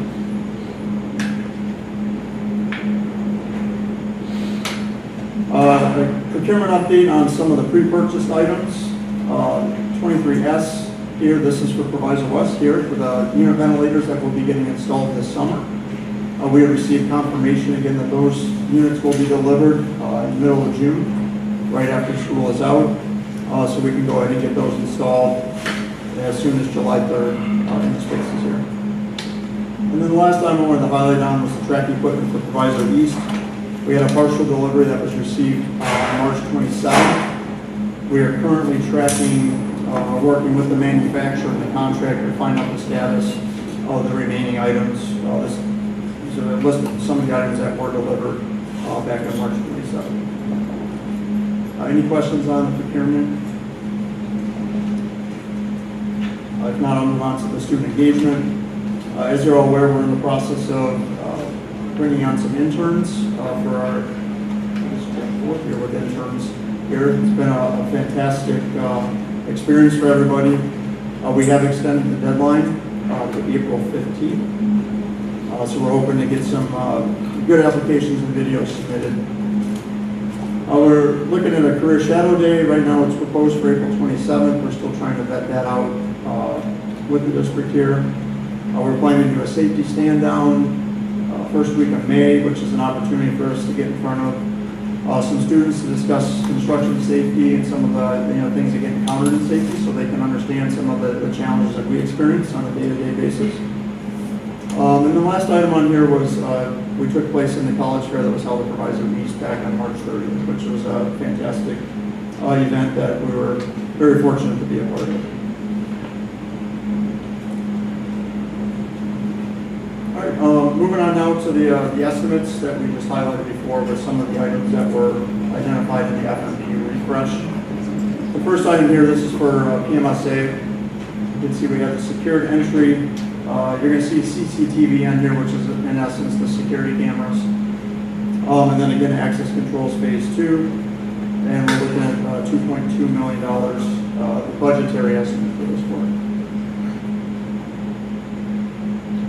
Moving on to Proviso East. Again, these are a number of items that were highlighted. From nurse suites, secured entry, some of the pool renovations, both in building B as well as the field house. Some elevators, elevator repairs, and actually upgrades. We had 3 different options identified there. Again, the security cameras and then access controls phase 2.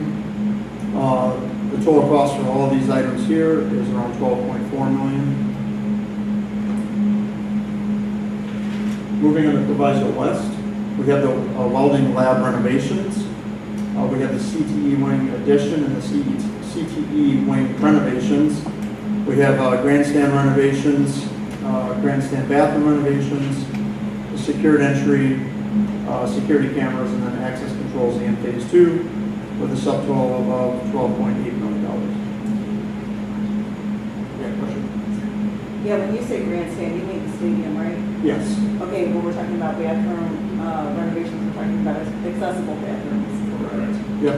Thank you. Quick question. Yep. Who came up with the welding? So welding, SME is the company that contacted Miss Denise, and SME would like to donate, I believe it's about $2 million worth of equipment, so this is a shared cost. Yeah.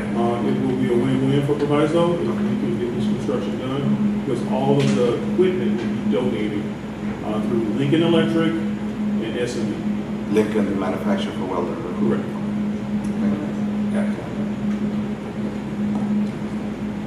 Okay, continue on here. These are the total construction, so this is basically the soft cost element of those projects, which are totaling about $6.4 million. So the grand total for those items that we just discussed is $46.4 million. Again, going to go in a little bit more detail now relative to secured entry. Again, at TMSA, Proviso East, and Proviso West. We're looking at a total project cost, so this is soft cost included, of $2.4 million for the secured entry. And this is kind of giving you kind of an overview and a look at the conditions. This is Proviso West, so this would be a door number 1 here. Moving on to Proviso East, again, it's a secured entry vestibule that would be located at door number 1 at Proviso East. And then at Math and Science Academy, again, it's going to be door 1 located on the south side. Moving on to the security camera cost. Again, this is a recap of the hard construction cost for that. And now when you add in the soft costs, the grand total for the security cameras is $8.6 million. Access controls phase 2. Again, the hard cost is 1.4. When you total in the soft costs, we're looking at $2.4 million for that. Moving on to the nurse suite options that were identified for Proviso East. Again, the hard cost right now is $257,000 on the estimate. This is kind of, again, taking a quick look at the layout options for that nurse's suite. You got the existing situation on the left-hand side with the potential. Again, this is still being vetted out, and we'll have obviously a higher level of a plan put together, but this is a very tertiary look at a potential option for the nurse suite layout. For the nurse suite, again, after soft costs and the hard costs, we're looking at a $435,000 approximate budgetary number. Proviso East full renovation for building B on the south side. That hard cost was $5.1 million for construction. Adding in the soft cost totals, we're looking at $8.6 million for the total for that renovation. Fieldhouse pool renovation with a new addition. Hard cost is $3.5 million. After all soft costs are considered, we're looking at roughly $6 million.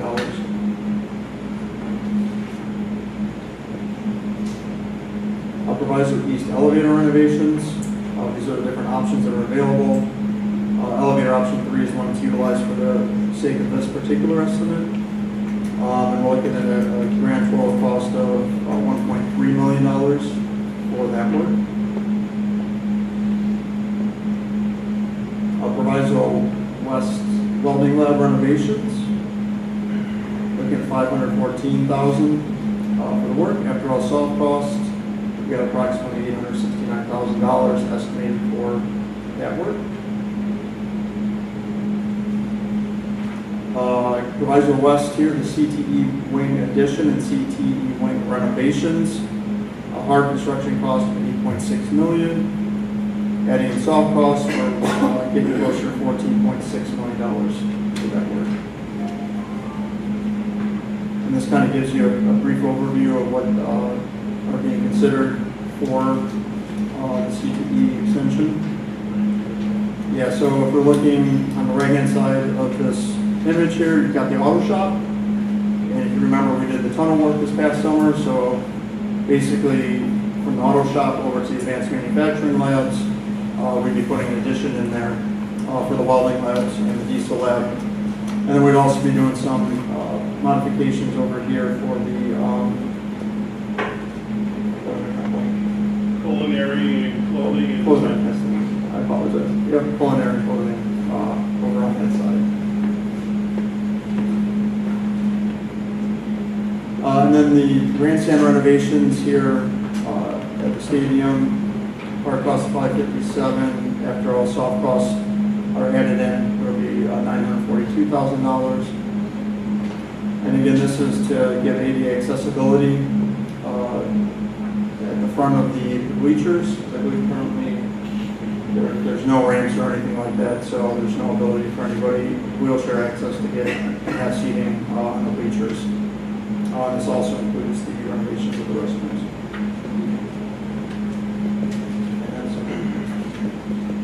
Is there any questions for Bill Zane? After all that's added together, what's the percentage of each school?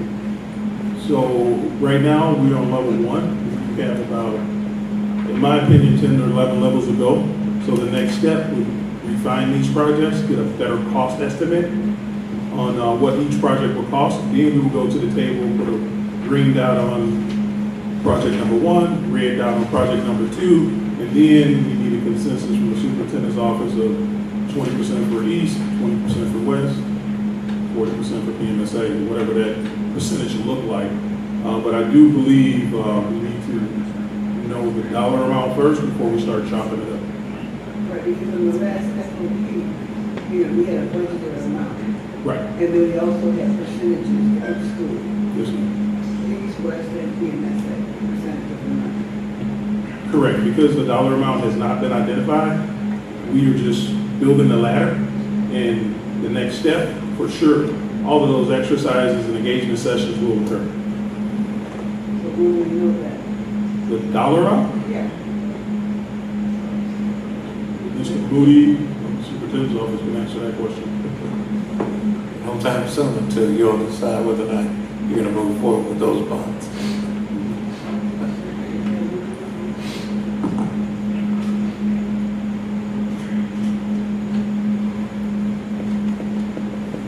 If I could just go back to one slide, I know this is pretty extensive, but I want to show this $46 million.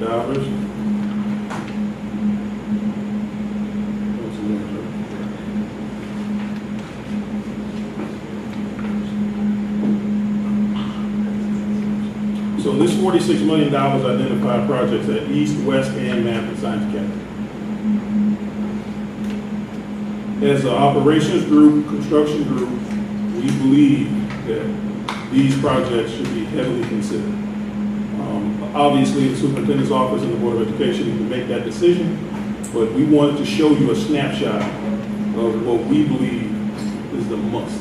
And what ended up happening is principal's office, AD's office, superintendent office, engagement sessions with the community, engagement sessions with the board members. We will make sure that everyone come to the table and put their consensus around what projects will hover to the top and what projects will land on the bottom.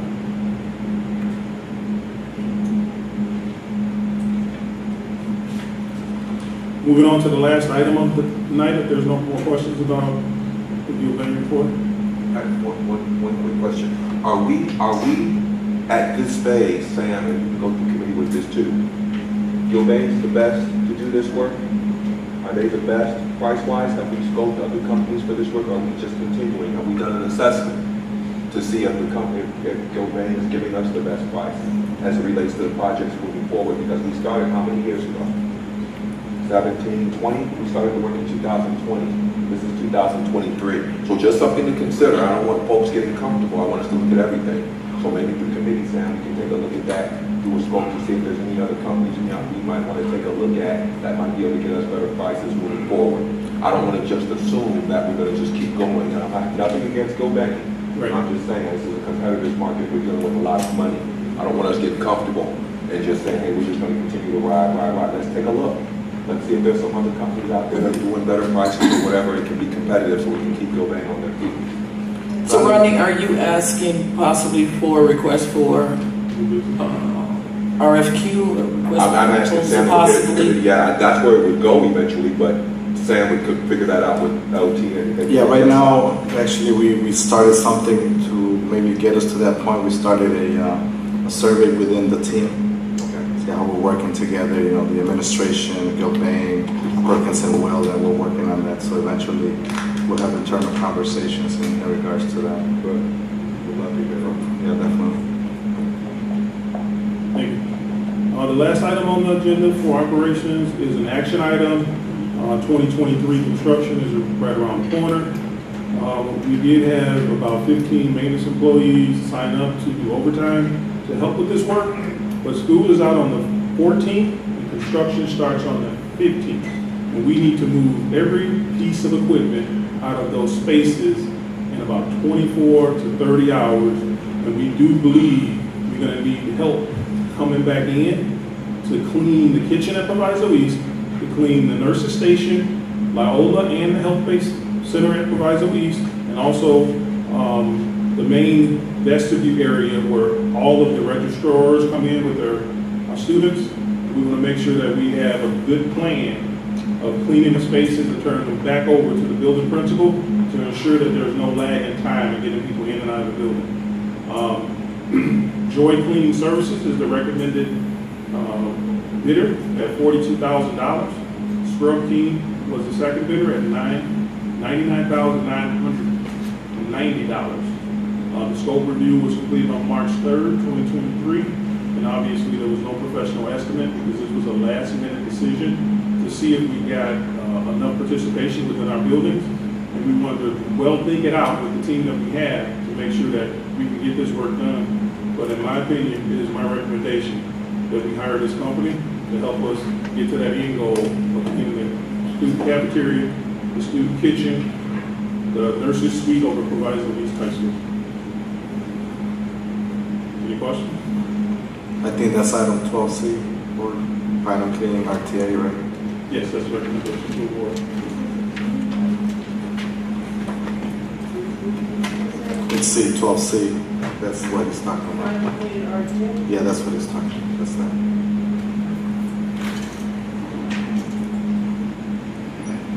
No questions? All right. Thank you, sir. Mr. Swanson. And then Ms. Vandenbroek. Short order. All right. Good evening, Board Superintendent. Good evening. I want to start with the network upgrade status update. So previously, if you can imagine this diagram, we only had the AT&T connection into all 3 buildings across the district. Through E-rate funding and our ICN agreement, which is provided by the state at no cost, we were able to have Comcast ICN connections. So now we have dual network connectivity connections coming into the building. What that allows us for is future growth and things such as BGP failover, internet network redundancy, and this was all done at 0 cost. Normally this would be hundreds of thousands of dollars to have a fiber project like this done, but because of the agreement and the timing with ICN worked out perfectly, they were able to cover this installation at no cost. Ring Central implementation. So Proviso East was successfully switched over on the 10th at 9 a.m. and that went flawlessly, and we're actively monitoring the system, and all calls and voicemails are being responded to accordingly. Proviso West, we're planning that switch over next and then proceeding to the PMSA/district. What this will allow us to do is especially for summer construction, no matter where the staff are, whether they're in the building or at any district building or even from home, they're able to pick up the phone on their laptops and answer all of any district communication that comes through. So it'll be a huge step up from the previous system and allow for seamless communication. E-rate firewall RFP went out and we received 4 proposals. 2 of those were for Palo Alto, 1 for Cisco and 1 for Cisco Meraki. We had the selection criteria that we worked with our E-rate consultant to determine, pricing being the highest weighting point to go through and rate those proposals. The Palo Alto firewall selection from Mindset was selected as our proposed firewall E-rate vendor for your approval based on the selection criteria that we worked with our E-rate consultant to provide. What that'll do is it's a panorama firewall management system that is basically encompassing over the entire district to ensure continued security and communication across all of our network. This is a 5-year proposal, so this is a one-time cost, and then will be for a 5-year life cycle, which then we would look for a standard firewall 5-year plan. Any questions? Is that panorama, can you go back to the... Yep, absolutely. Is that on-site, is it hardware, or is that off-site? So the firewalls themselves are physically on-site, so there'll be 1 per location. What Panorama does, and a lot of the new firewall systems, is it's a centralized unified management. So what we have is oversight into our entire environment, where we go in and we say we're going to make this change to the district, and it pushes down the change to all 3 sites simultaneously. So it's more of an umbrella management across all 3 firewalls, where right now and previously older firewalls, which we have, were very set in place for that one building, where you manage it for that building. If you had to make a change, you had to do it in each building. Okay, so where would this server be? Which building? The Panorama server, that's all hosted on by Palo Alto. So the physical boxes are here, and then the Panorama is more of these are all these panoramas, these are all services that are provided by the firewall vendor that are hosted on their servers. So it's just an outside server? Exactly, correct. It's a very standard proposal and standard practice for this type of district management for network. So the only thing in the district will be the hardware of the actual racks? Correct, yeah, it'll be very similar hardware, I mean newer hardware installation than what we currently have, and just allow for more insight and redundancy across our district. So that worked out perfect with the new upgrade of the fiber? Exactly, yeah, really, honestly, it couldn't have come at a better time with the way that we were able to do that at no cost, and then to do the firewall project next really springboards off of that.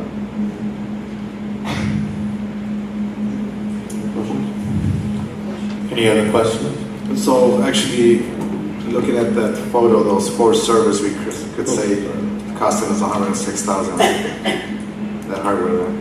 Correct. I mean, this was not one to scale, so we would have just 3 now. Right. No, it's just a rack. Exactly. Yeah, this was literally a physical rack mount, and a lot of the cost with any of the firewall vendors come down to licensing that you pay for. But luckily, we're able to package it all as a 5-year. And then that's the standard life cycle for the firewalls, and then we would again address it 4 to 5 years for another refresh. Do they offer any risk management insurance? Is there firewall? Yes, I mean it does help with our click insurance to show that we are continually improving. And I would have to look. I can get you that information on what kind of coverage they provide with the panorama wildfire and threat protection. Get that information over to Dr. Henderson for you.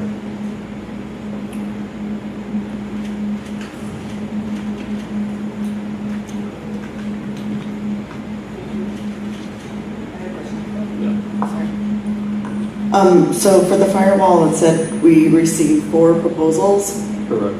Was this one the cheapest? No, out of the Palo Alto, yes, this was the cheapest. We received 2 for Palo Alto. One was a DHA proposal, which was about $120,000 more for the exact same setup. And then the Cisco one, slightly cheaper, and Cisco Meraki was somewhat cheaper than that, but the Cisco Meraki was not properly scaled for our environment. So we used the selection criteria that were price being the highest point to weight it on. But out of the 4 proposals, it was not the cheapest, but it did meet our selection criteria, which was heavily weighted on price. Okay, so my next question then, it says the Palo Alto firewall selection. We're buying the firewall from them, but MindSite is the vendor. How does that work? So when we submit the RFP, anyone can bid on it. Obviously, it's public. They're providing the firewall appliance itself, and we're just purchasing the licensing through them, basically. So anyone, CDW, GHA, they're all going to come in with their pricing that they work with Palo Alto, and then we go to them, and they're more of the middleman. Palo Alto would not submit a RFP. They would go to somebody like CDW, MindSite, or GHA and say, let's bid on this, and then provide pricing to them to provide to us. Okay, so MindSite is really the one who provided the proposal. Correct, yes. But they're also the company that we paid a while ago to do some consulting for us about what we needed, right? Yep. And they said in the consulting we needed a firewall. Yeah, the firewalls are over 8 years old. So anyone that will look at our environment or proposal would argue that is the first point for replacement. And that was something that I noticed and noted from the beginning before the proposal from my side. Okay, but it just seems kind of wrong that we're now going with the proposal from the very people who came in the beginning to consult and look at our system and would know exactly what we needed, and now here they are submitting a proposal, and surprise, we're going with them and giving them even more money. So for the RFP process, I'm not allowed to communicate with them and provide them any additional information. So I provide the information to our E-rate consultant, we post the RFP, anyone can bid on it, and then I work with the E-rate consultant using the selection criteria to see who gave us the best price. Weighted at 40% and then the other selection criteria. Thank you. Yep.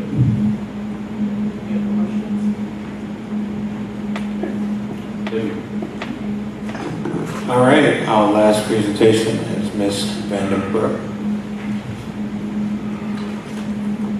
Hello, good evening, board. Dr. Anderson, Proviso Community. I am in charge of the communications department. This past month, we had a lot of wonderful events going on in each building, and we thought it would be a wonderful opportunity at the board meeting to present a highlight video of some of these incredible events that our students participated in this last month. So this is just a quick compilation highlighting some of those events that we featured on our various platforms, from our newsletter to our social media.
For you to the board. Do we have any questions while we conclude the interview? Hi, yeah, thank you. That was really a nice video. Just a quick question. So are the two guys with the cameras, are they with you? Are they different? Yeah, would you like me to introduce them? Yeah, please. Absolutely. They're like the paparazzi. It's kind of fun. These are the gentlemen who put these wonderful videos together. This is Carl Ancrum and Joe, who was here with the camera as well. They work with my department to kind of, their emphasis is really with those video highlight projects, and we kind of collaborate on a couple different communication projects as well. Okay, they're not employees of District 2 and not just contractors? Yeah. No. Where are you with?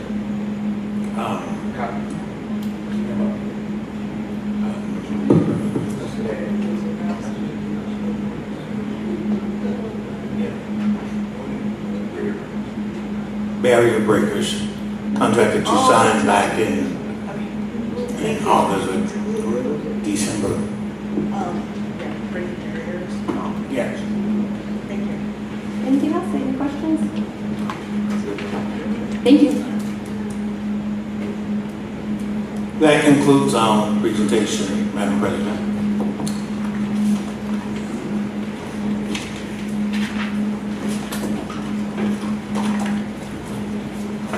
At this time, the Board of Education opened the floor for citizens' comment. The board will receive public comments from any individual present this evening and have submitted a request to address the board per the established procedure.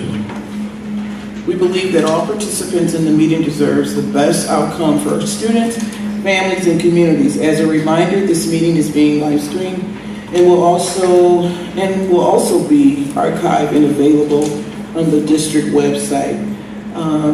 We have a few comments that came through. You will have 3 minutes to speak. Just so you know, I noticed a few people put something in their comment in reference to the naming of Proviso West and Proviso East earlier part of the meeting that was removed from the agenda.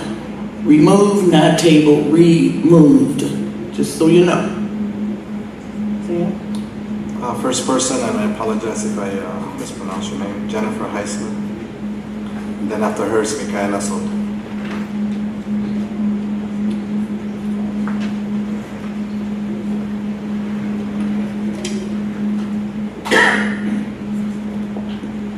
Good evening. Good evening. You guys hear me? Sorry. Good evening, Proviso Township Board of Education members. My name is Jennifer Heisler. You did an excellent job pronouncing my name. I have been a high school mathematics teacher for more than 12 years. Tonight, however, I do not come to you as an educator, but as a concerned family member of a Proviso East teacher who was assaulted in your school's hallway. On March 16, 2023, my mother, Natalia Bivens, was viciously pushed to the ground by Courtney Allen, a security guard. This violent act took place in front of professional students, or scholars as you guys refer to them as. My mother is under medical care as a result and is afraid of her safety at school. Like any other physical violence, assault in the workplace is a crime. This crime was immediately reported to in-school Cook County Deputy Sheriff William Jones, the principal Rodney Hall, and Deputy Sheriff William Jones refused to arrest Courtney Allen. They never notified the victim, my mother, if they filed a police report for battery and/or assault that occurred and was captured on video. Executive Director for Human Resources, Scott Hadala, has allowed Courtney Allen to continue to walk the hall amongst students despite video evidence of the assault. Mr. Hadala has had the video evidence of the attack since March 16th. My mother met with Mr. Hadala on April 4th, where she expressed her fear and safety concerns with Courtney Allen still being in the building. Mr. Hadala stated that he would contact my mother by April 10th with a solution. We are now at April 11th. She is still waiting on that call. If you are unaware of the assault or have not seen it, I emailed each member of the board and attached the video that circulated on social media on April 6th. I received one response from Mr. Baltieres, and I appreciate that, sir. I wanted to appear in front of the board because this is an extremely serious matter. It will not be swept under the rug. I truly hope that the board is committed to the safety of all children and employees. Therefore, I am turning to each of you to maintain a safe learning and work environment. It hurts my heart that my mom was attacked and left unprotected at school. She was left alone on the hard floor, disoriented from the attack, and struggled to get back to her feet. I stand here today to let you know that she was by herself in that moment, but she is not alone. Natalia Bivens is not just an employee. She is a loving mother to 4 daughters. Ma'am, your time is up. Thank you. I appreciate your time. Thank you. Thank you. Thank you. Micaela Soto, up next. She's here. After her is Mark Stoll. Good evening, board. I had a couple of concerns after reviewing the curriculum handbook, which was displayed in the board agenda a couple of months ago. And I've heard a trend from the board majority about how many F's teachers give out. And I just want to be real clear, I'm speaking as a parent. If my daughter gets an F in school, because she is a sophomore at Proviso East, it is because she earned that F. It is because she's not doing her work. It is because she's not putting in the effort to excel. I don't blame a teacher for my daughter having an F. It's her work ethic. Considering that the board has implemented a policy of 50%, right, for just the student being on the roster, that means that she doesn't have to do much to get a passing grade as is.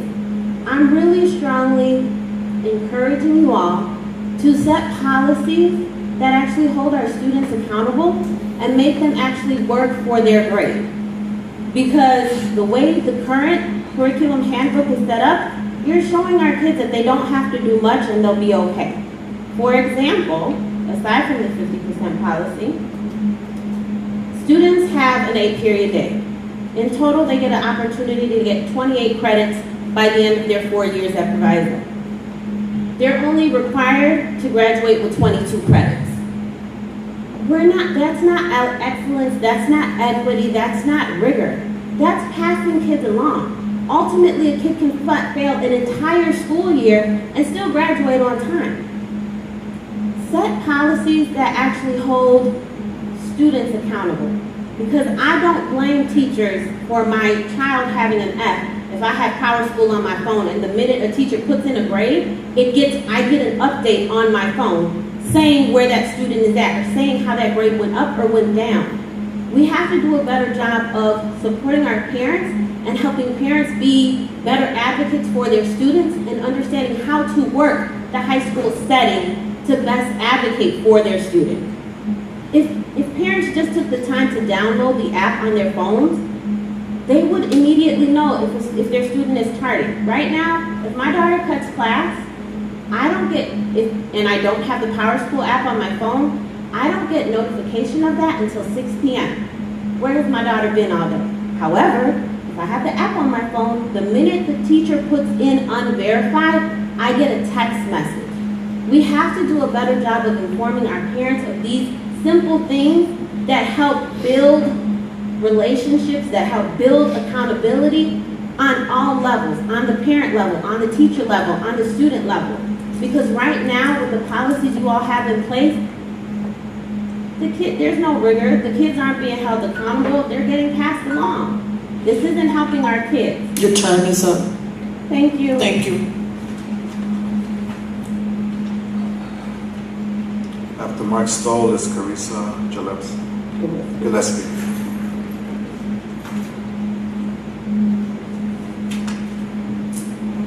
Good evening, Board. I understand the school name change has been removed, so I won't touch on that. What I would like to say is I'm glad to hear there's a surplus in our budget, but at the same time, when we have a surplus in our budget, why are kids still in classes where they don't have textbooks? Why is that money not being spent on the children? I applaud Dr. Williams for having had Dr. Zuba do that external check, and I really hope you take into account what he said tonight and institute a lot of that. You know, what Ms. Soto said with the 50%, that is garbage. Our kids should be held accountable and earn their grades. They shouldn't just get 50% just for showing up. You know, because when you do that, you're not setting the bar high at all. You know, everybody wants their children to hopefully go on to college or vocational school, whichever have you, but we're not even preparing them. We need them to be properly prepared. And if they're not prepared, then they'll have to go to summer school and finally learn.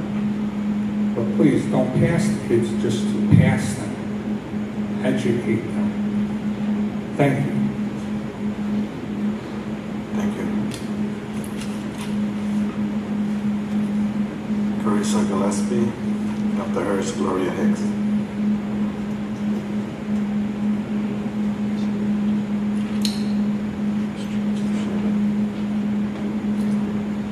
Carissa Gillespie. No. Gloria Hicks. Ashley Stoll.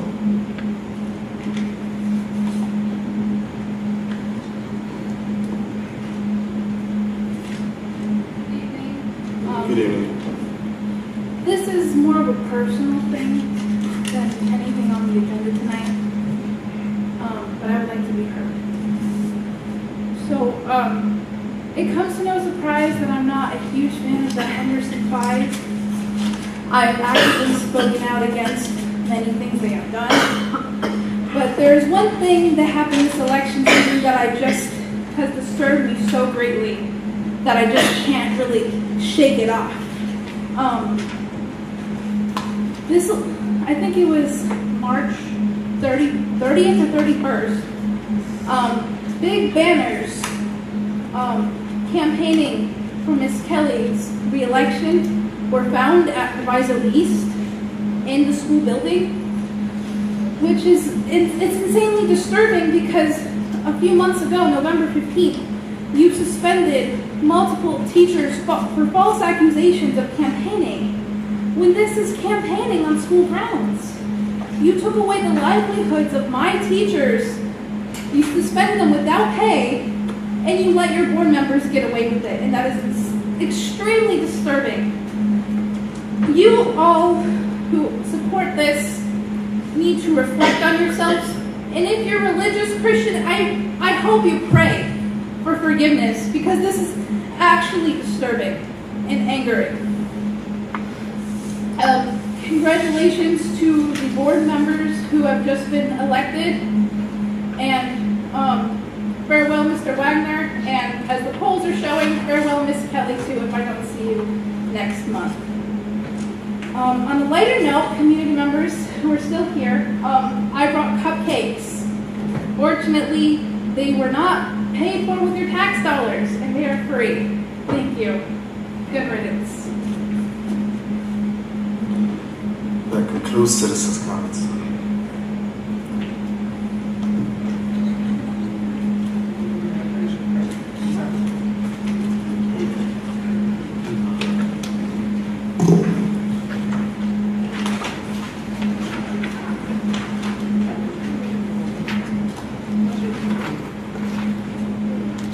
May I have a motion to approve the consent item? I'd like to pull some items and table some items. I would like to table D, E, F, G, H. D through H, all of the textbook and curriculum adoptions, just for a month, so we give teachers and staff more time to evaluate them.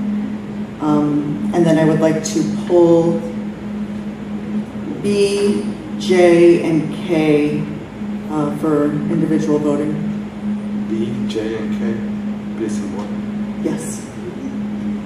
J, I don't understand, Madam President. What is individual voting? Just I'm sorry. Just where we vote on it like as its own thing.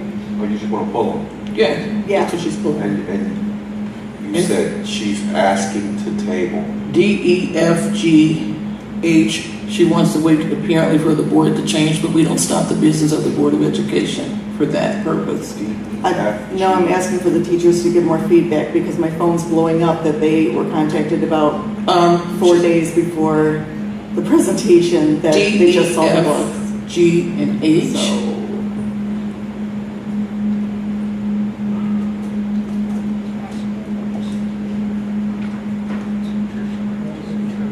Oh, she said what? JK? No, she wants to pull J and K separately. B, is that? So you have to say, you have to. She wants to vote on those separately. She's asking to pull all of those items out for a separate vote, but she wants to make a motion to table on certain of those items. And then she wants to have a vote separately on others. So I don't know if you want to package them as a table, or if you want to go through each one of them and have a table vote. Oh, no, I would package them. And that's acceptable to the board, so I would pull all of them. So you'd be approving the consent agenda items A, C, and I. And then you can move to Mr. Yant's motion to table and see how that goes. And then proceed from there with individual votes on the items. We have a motion to approve consent agenda A. I. What was the other one? C. And C. So moved. Second.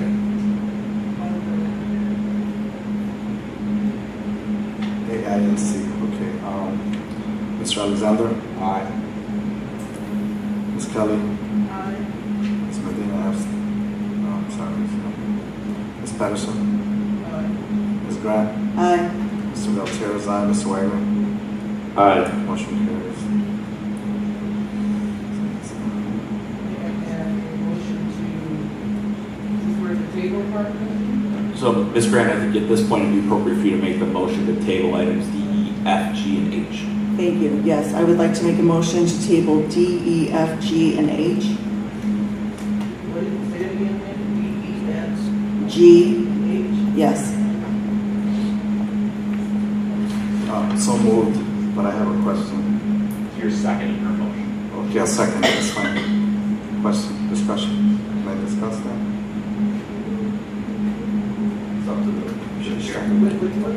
I just wanted to ask, this is for next year, correct? For the next school year? The new books? Yeah. It's for the next school year? Yeah, but we still need time. So there is time. One of the, was this an information item last month?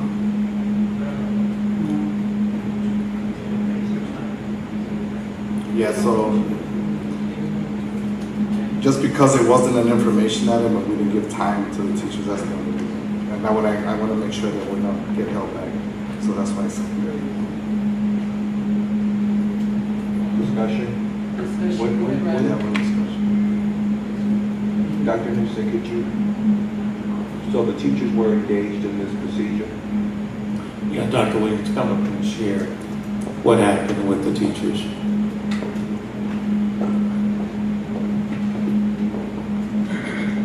There's a slide outlining the actual procedures. Speak into the mic, please.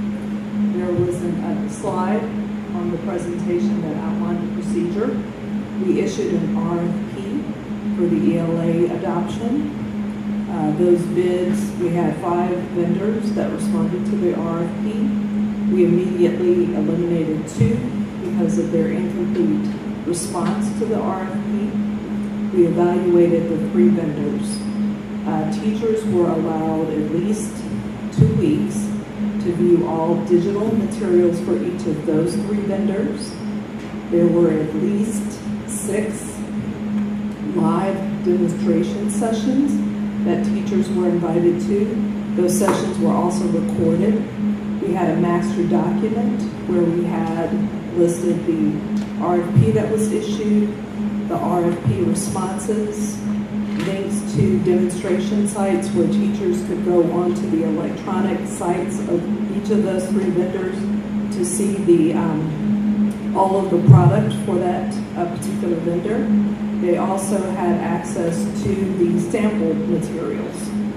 So the sample materials from each of the 3 vendors was delivered to each of our schools. They were on display for teachers and students and leaders to review all of those materials. We had 2 survey forms that we issued. The first survey form was for the demo materials. So if you went to a demo session or you viewed the recording, we had a survey tool for that.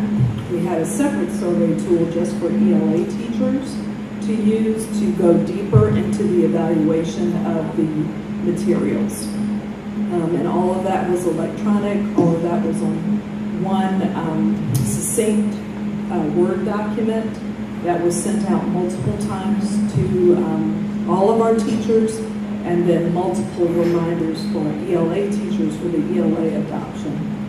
Teachers had ample opportunity to ask questions. They submitted questions on the surveys that we issued to them. We took those questions, upward of 30 questions from various stakeholders, asked all 3 vendors to reply to those questions, and posted those questions on that comprehensive Word document as well. So I would say that teachers had ample opportunity to review all of the ELA materials. They're very widely known. These materials are vetted first by Ed Reports. Mr. Suva mentioned Ed Reports in his report. Ed Reports is the place that we go as experts in the curriculum department. They rate each of those vendors. Each of the vendors that we narrowed down to 3 received high ratings for usability and the content for each of those 3 vendors. I would feel very comfortable with adopting either one of 2 of the vendors. One vendor was not acceptable for our school district. Teachers' feedback and scholars' feedback was for the vendor that we are presenting to you this evening. I feel very confident that all stakeholders have ample opportunity to fully vet each of the 3 vendors who submitted a complete RFP for this proposal. If I can rebut that. It's not a question of the vendors' RFPs, but rather buy-in from the teachers. I've been receiving a bunch of messages, and one says, we were not given any heads up regarding the curriculum audit until emails appeared for a select few to gather and provide curriculum materials. Union was not advised. The audit was extremely limited. It did not involve teacher buy-in. Last week, teachers were given 4 days to review textbooks for the base courses, the English books, and provide written feedback via surveys. We were not given any background on what the purpose of instituting a textbook-based curriculum for English was. Amanda, can I stop you? Those are questions and things that the teachers should have. They're going through you to ask questions about this process. And we can't spend tonight reading every time a teacher texts you. You're reading what... Right, but PMSA, for example, has never even had an English textbook. Excuse me. Why would we purchase books without getting a full buy-in from the teachers? Also, I would add, in many school districts, they actually get sample books and they test drive it for a semester and then give feedback. I don't understand what the rush is to buy these things now without having full teacher cooperation and buy-in. You did say teachers had an opportunity to participate, am I correct? Okay. And I'm not buying that. Yeah, that's fine. You don't have to. Thank you, Doc. Wait, right, he's talking. Yeah, thank you for the process that has gone through. Just for public consumption, this is a meeting of the Board of Education. We all may get texts and things like that, but I would caution the public. What you just saw is it can be skeptical and highly unethical. I don't know as a board member who's telling her what, and she's asking this board to make a decision based upon information that only she's getting. No, I'm asking to table Madam President, make a decision. Make a decision, which is to table information based upon God knows who's in her phone. The professional administrator just stood here and gave us the process. Now, if you don't believe that, vote your conscience. But to sit here and try to insult the administration by saying that we should listen as a group to someone that we don't even know that you're talking to is disingenuous and unfair. And I think it's just purely unethical. I would never do that in public to my board to say that I just got a text and we should be governed accordingly because one person is telling me something versus what the administration is not only presenting to the board, but the entire community. Let's be careful going down that slope. We employ our administrators. They've never lied to us. They've never told us anything that was not true. So therefore, here we go again. She ain't even here. And so therefore, I think we should be moving forward with this. Oh, go ahead. But the material is also in Spanish. Speaking to the mic. You're speaking to the mic. Yes, so the proposed, yes, so the My Perspectives product is one that is highly rated in terms of differentiation.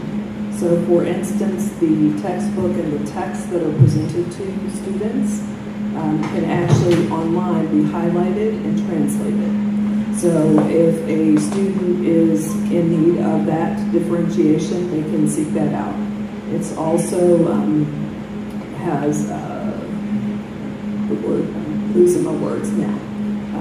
For students with disabilities, for instance, if you need to be read aloud, they can highlight the text, it can be read aloud. The text is highly flexible on the online version with those kind of accommodations. Additionally, there are supports within the curriculum of the resource that helps teachers be able to differentiate for our students. And just as an impetus, I asked our coordinator team to pull together some very important information about the literacy of our students. And it is quite dire that there is no time to wait in terms of ensuring that our students are the most literate that they can be. And that's across the board. I asked them to identify courses for all of the PMSA campus, courses at East and West to do a comparison. And and our students are scoring abysmally low in literacy skills.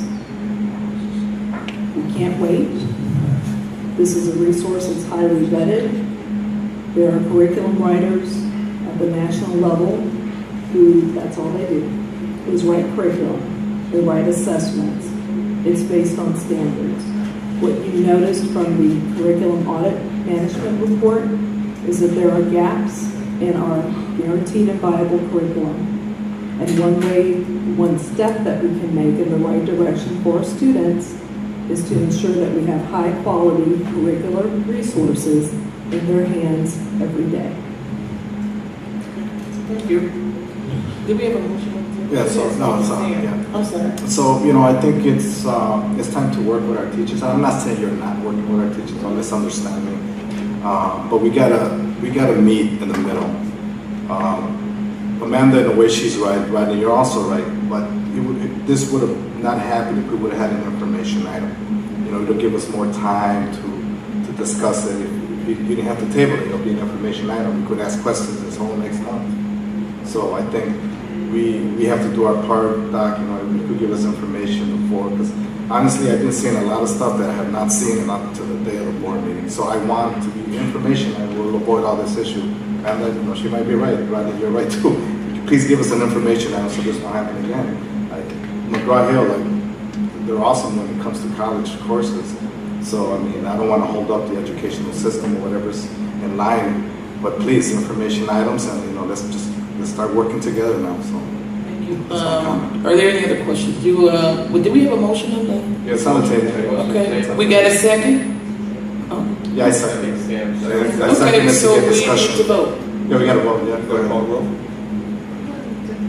Huh? No, you're calling the roll to table it. Is that correct? Right. So yeah. So you don't want to table So this. I is to table and Nay is to not table, to keep it as it is. So I is to table. Yeah. So here we go. So D through H. Mr. Alexander. Nay. Ms. Kelly. Nay. Ms. Medina absent. Ms. Patterson. Nay. Ms. Grant. Aye. Mr. Valtierrez. Nay. Mr. Wagner. Nay. Motion carries. Motion failed. Sorry. Motion fails. Motion failed. Sorry. Motion failed. Take that back. So that's D through E, F, G, D, E, F, G, and H. now we have to prove it. Yeah, now, right, so it failed, so now we have to vote on each item. Right. If they were pulled separately for a separate. Okay, Can you do a package on that one or no? If someone makes a motion that way, it's acceptable to the chair, yes. To do, what did you say, Gleason? If it's acceptable to the board, so it's a point of personal privilege under the board's policy for any member to remove an item from the consent agenda, which is what Ms. Grant did. If she's not going to object to anybody putting those back together for a singular vote, then I think you could do it within the structure of your rules. But if she objects to it, then you have to vote on each of the separate. Okay. Well, I move that we package items D, E, F, G, and H and vote on them collectively. Second. Okay. Mr. Alexander? Aye. Ms. Kelly? Aye. Ms. Medina absent. Ms. Patterson? Aye. Ms. Grant? Nay. Mr. Valtierrez, aye. Mr. Wagner? Aye. Motion carries. Now this time it carries.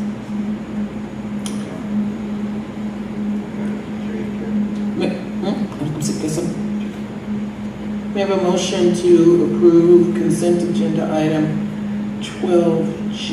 You wanted to pull that separately, is that correct, Amanda? Huh? B, you have to do the bill list. Oh, consent agenda B. Second. Call the roll. Up for discussion. Call the roll. Mr. Alexander? Aye. Ms. Kelly? Ms. Medina absent. Ms. Patterson? Aye. Ms. Grant? Nay. Mr. Valtierrez, aye. Mr. Wagner? Aye. Motion carries. We have a motion to approve consent agenda J. So moved. Second. Call the roll. Mr. Alexander. Aye. Ms. Kelly. Ms. Medina absent. Mr. Dalla. Ms. Patterson. Aye. Ms. Grant. Nay. Mr. Terrace, aye. Mr. Raymond. Aye. Motion carries. We have a motion to approve consent agenda 12K. So moved. Second. Discussion, call the roll. Mr. Alexander. Aye. Ms. Kelly. Ms. Medina absent. Ms. Patterson. Aye. Ms. Grant. Aye. Mr. Terrace, aye. Mr. Raymond. Aye. Motion carries. We have a motion to approve consent agenda 13. That was it. That was it. That's it. Oh, no, okay. K, L, and F, T. So 13 is separate. Can you read the resolution? For the remedy? Yes. May I do the motion first? Motion to approve the resolution. Oh, motion to approve the resolution for notice to remedy for certified staff. Do I have to call the name? Mr. Bond. So moved. Second. Call the roll. 13, right? Okay. Mr. Alexander. Aye. Ms. Kelly. Ms. Medina absent. Ms. Patterson. Aye. Ms. Grant. Aye.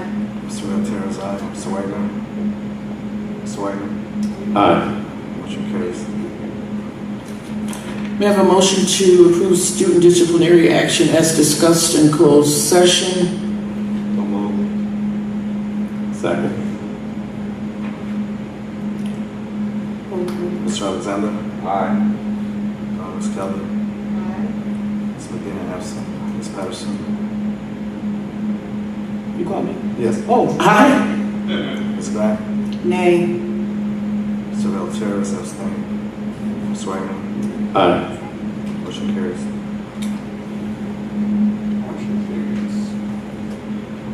That's it. Read the FOIA, Sam. Yes.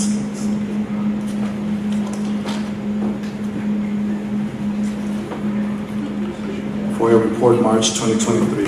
In March 2023, Proviso Township High School District 209 received the following FOIA request. March 13, 2023, Sherry Reed requested a smart procure for all purchasing records from 4/25/2022 to current. Information was provided. March 15, 2023, Ellen P. Berwin requested a copy of legal order settlements from June 30, 2020 to February 28, 2023. Information will be provided. March 16, 2023, Jonathan Burke requested all emails and correspondence between District 209 Administration, CNH Educational Consultants, and National Public Finance. Information will be provided. March 27, 2023, Frank Francois requested records of intent to sell working cash bonds, 44 million. Information will be provided. That concludes FOIA report. I'm sorry. It's not listed as an action item. No. No, it's not. Okay. Old business? Wait a minute. What's the treasurer's report? What do they have here for the churches? It's the last page. So what about the Is this page? No business? New business?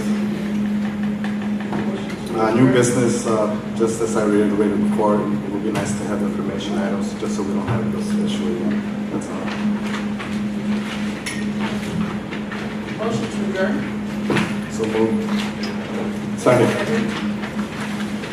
Everybody in favor? Aye. Aye. Okay.